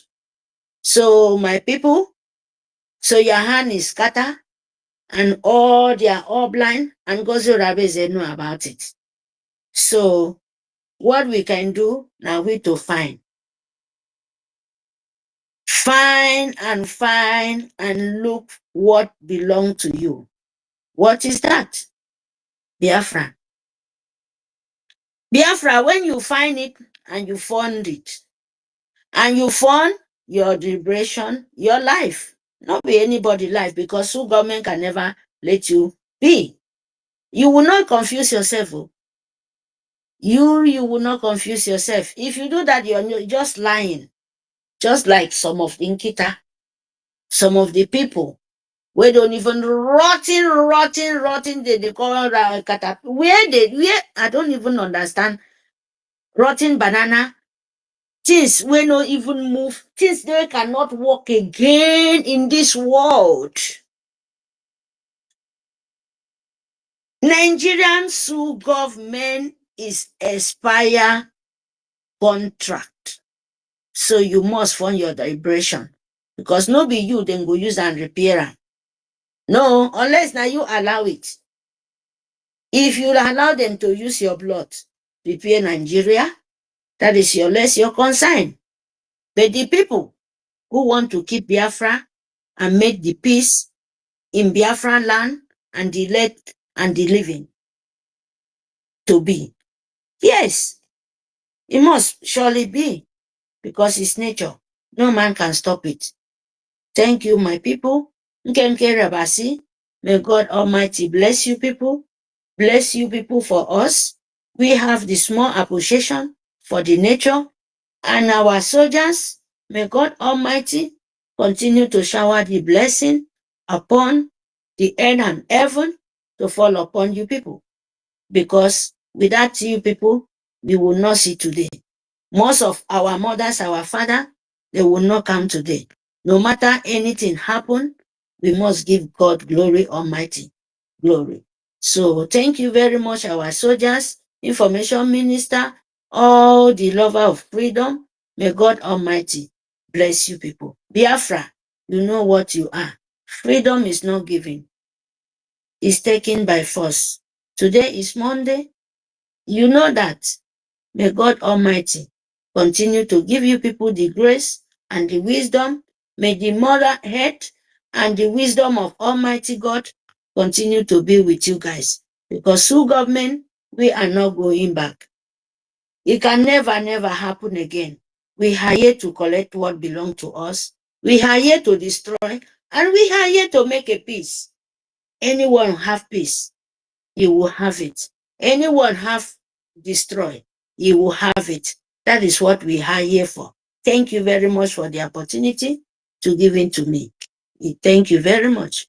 I mute my mic. Thank you. Yeah, thank you very much, Mary Teka. Thank you. Uh, Solomon. Solomon. Brian. Okay. Okay. Good from my location. Yeah, go ahead. Yeah. I'm very, very happy to be in our midst this night. My greeting go to our Minister of Information. Have said many things. And many of us that have said all we said well. So I don't have long something to present, but what I have to uh, say is what they have said about this Israel going to Finland, whether to or not. My own suggestion over that, not laying emphasis on her, because I know she's nobody. But what I want to just contribute over that is that this woman, am I coming out? Yes, go ahead. This woman is a creating serpent. So just in the ministry of demon, that is where it's working. Because just to jeopardize what our Abatu here have finished. So her going there, I know she has failed already. But I know her going there is made whether he will pump some money, which out of 150 million he collected from whether PDP or whether from Nigeria government, whether he will pump it into the hands of our atom, whether they will confuse them as he confused some animals that followed him. So that is my own suggestion there, that let our APN take, know what we do. I know they have gone more than her. So, and he's the choosing one for the moment. Four of us here will come out. So it will happen. So I believe that you know what. Let us not just with the confidence and everything, allow her to go Finland. I know it may be rumor, truth, but let us take it very serious. That at least APM know what to do. That is my own suggestion over that one. So about all we are saying, I've said our Abarawa, Sonny, you are indeed a blessing to us, because how you pieces was giving me confidence that Abatu is not here with us, but his spirit is in you. You have the same spirit with him, and likewise many of us that are saying something, we have one spirit, and that spirit is the spirit of moving forward. So, and that this spirit will overcome all the temptations and trials and all the wages which the zoo is throwing to us to distract us. This spirit will overcome it. So I can see that the Lord is in our midst. So that is why he put madness upon the animals for them not to be able to achieve their enterprises. So and they begin to expose themselves. Though the one they called Adande, so she is doing her thing and is still under the net of that woman. Is still under the net. Though thank God that he have her platform. Her platform got it as a BBC.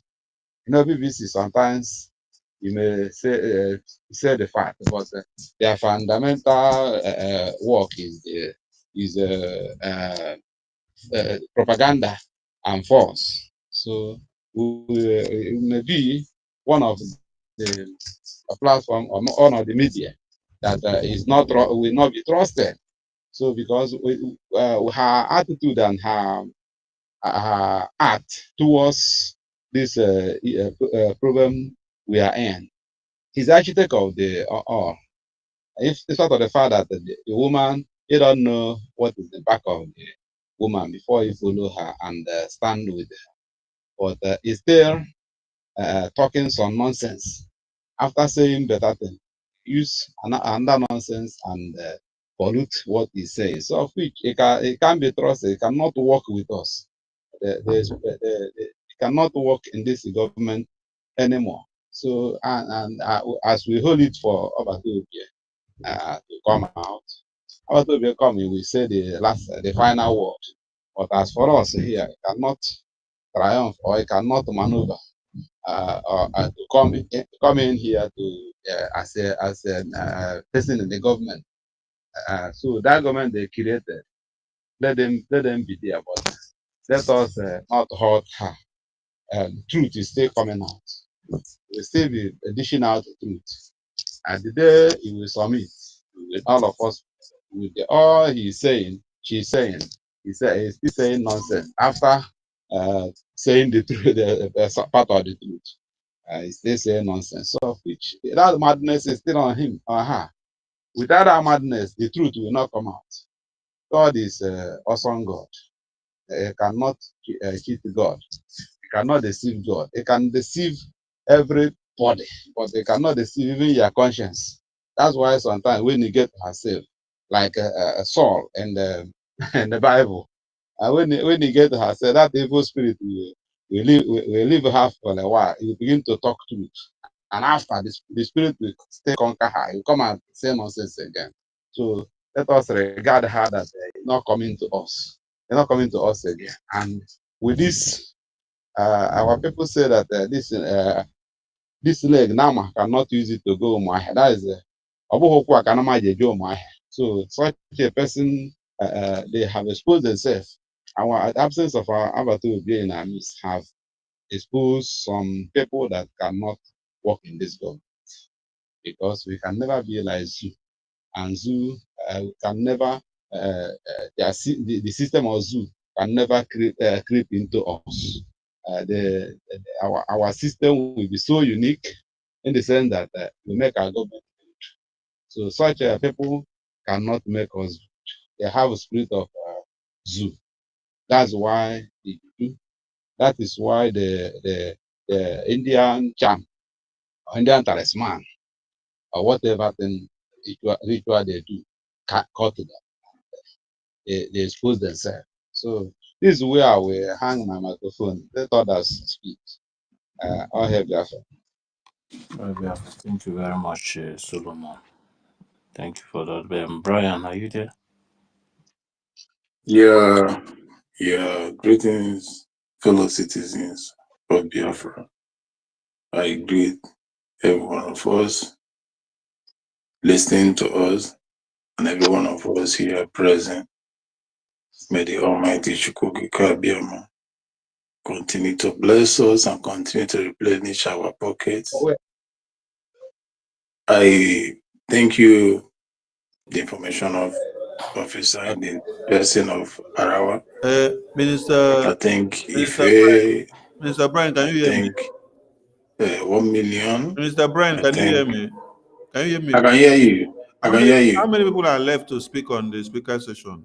Because we have to round up. My What? battery is showing low here. Me and one person. Only Brian and 1 million. Okay, please. My battery is showing 10%. So when the two of you Okay, finish, no problem. We'll burn it down first.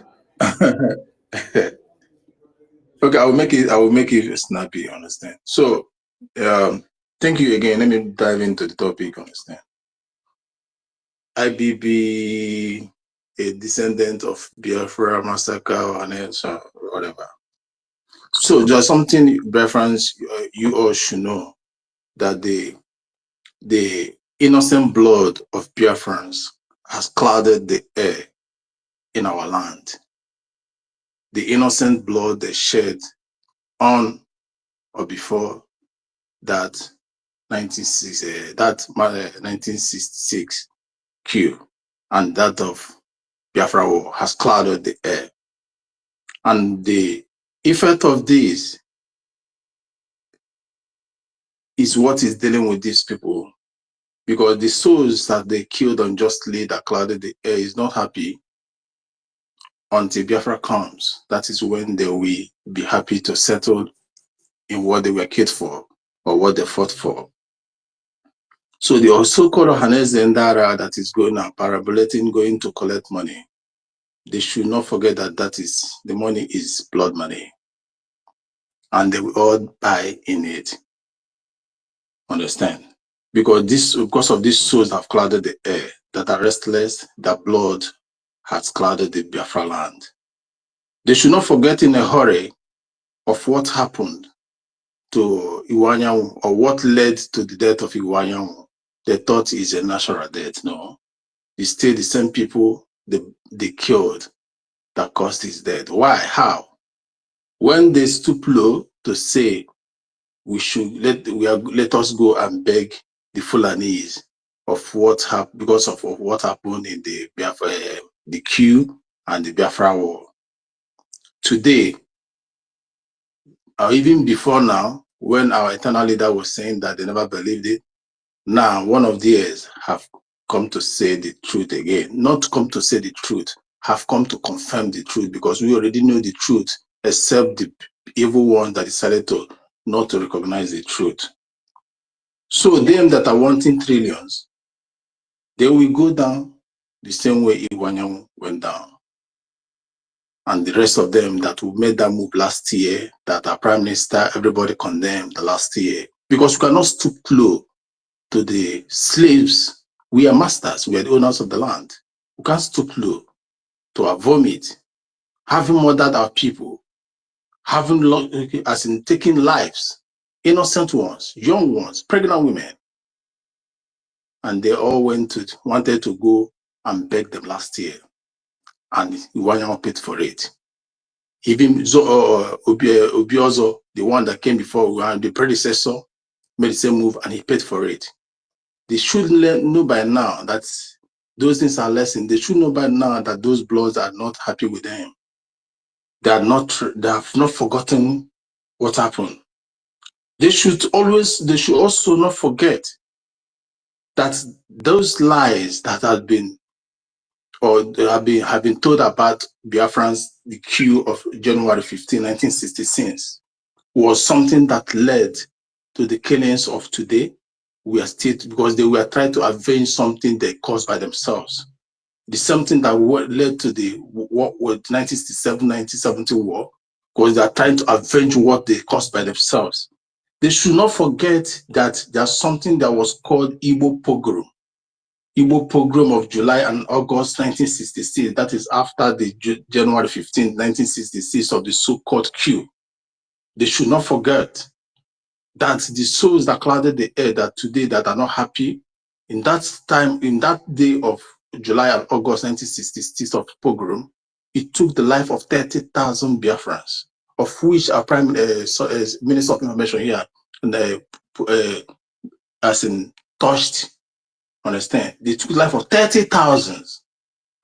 That's very big numbers. the Fulanis and the rest of them, they were trying to, as they labeled this on Igbo something and our fault and trying to be using it as an avenue or just stick to be killing our people. Every now and then. How many should we touch? How many should we touch and how many should we not touch? This Umu Shem in 1990 in River State. What was our people's crime? For every single movement our people made, they would just use those things and something they caused, the war and the riot and the coup, to avenge something they would never caused. In that 1990 of Umushem, in River State, what was the crime of our people? People were demanding for electricity, water, roads, compensation for environmental degradation caused by the oil, the shell spills. What did they do? They took the life of 100 people. They keep taking the life of our people.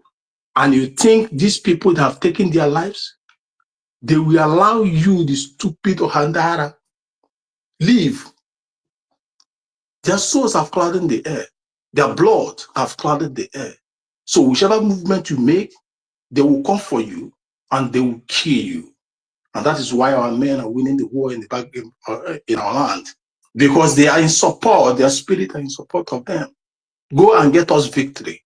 Go and get us justice. That is what they're clamoring for. Go and get us justice. They need justice.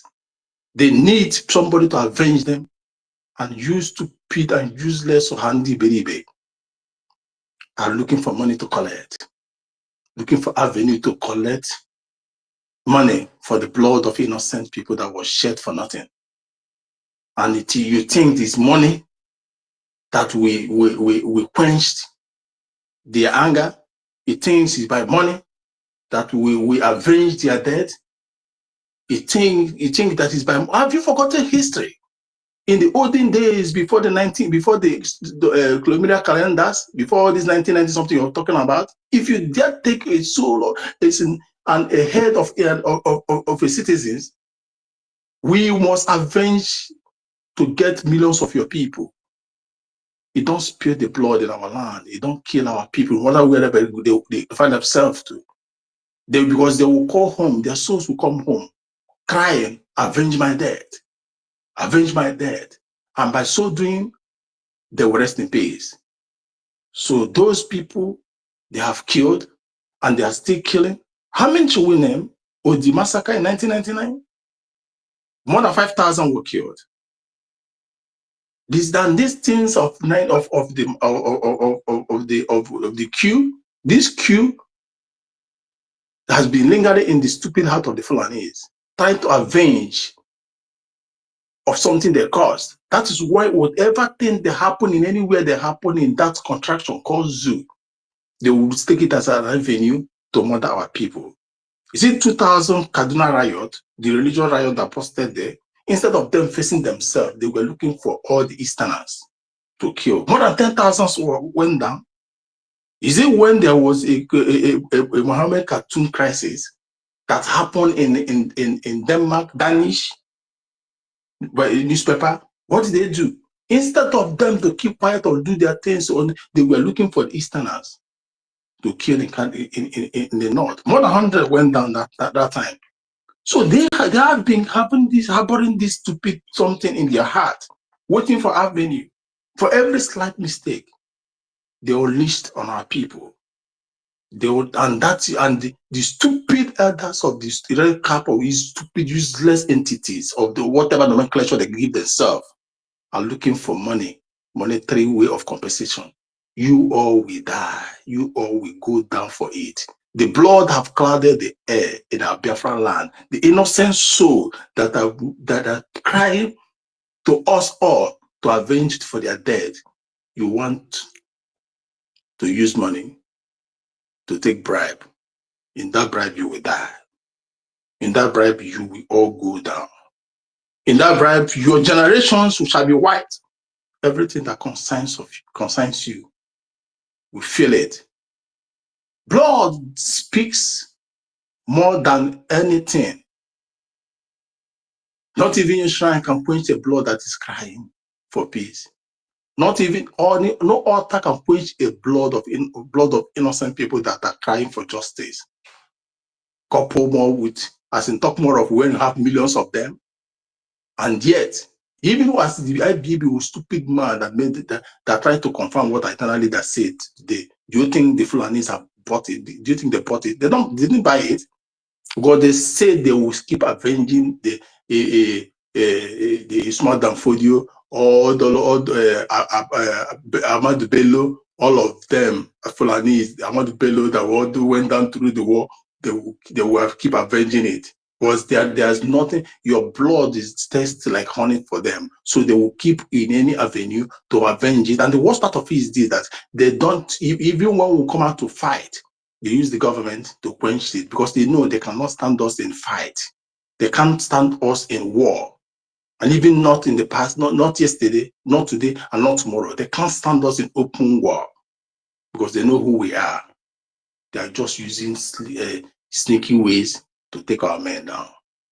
So in order to summarize these thoughts, I want to remind these stupid, useless entities called Hangara, and any one of us here present or not, or hearing or whatever, that we think otherwise of trying to collect money in order for the rich himself, or do otherwise, or sell the struggle. This liberation.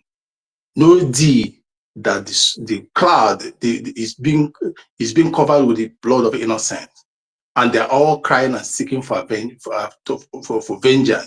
and we must give it to them.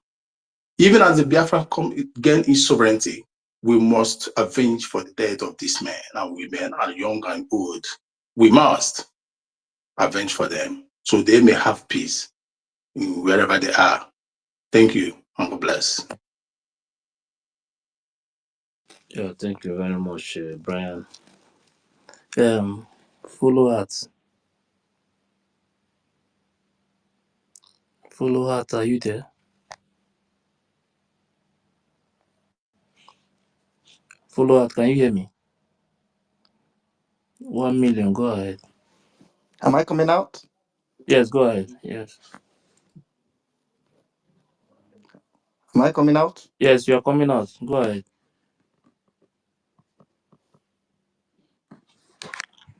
Can you hear me?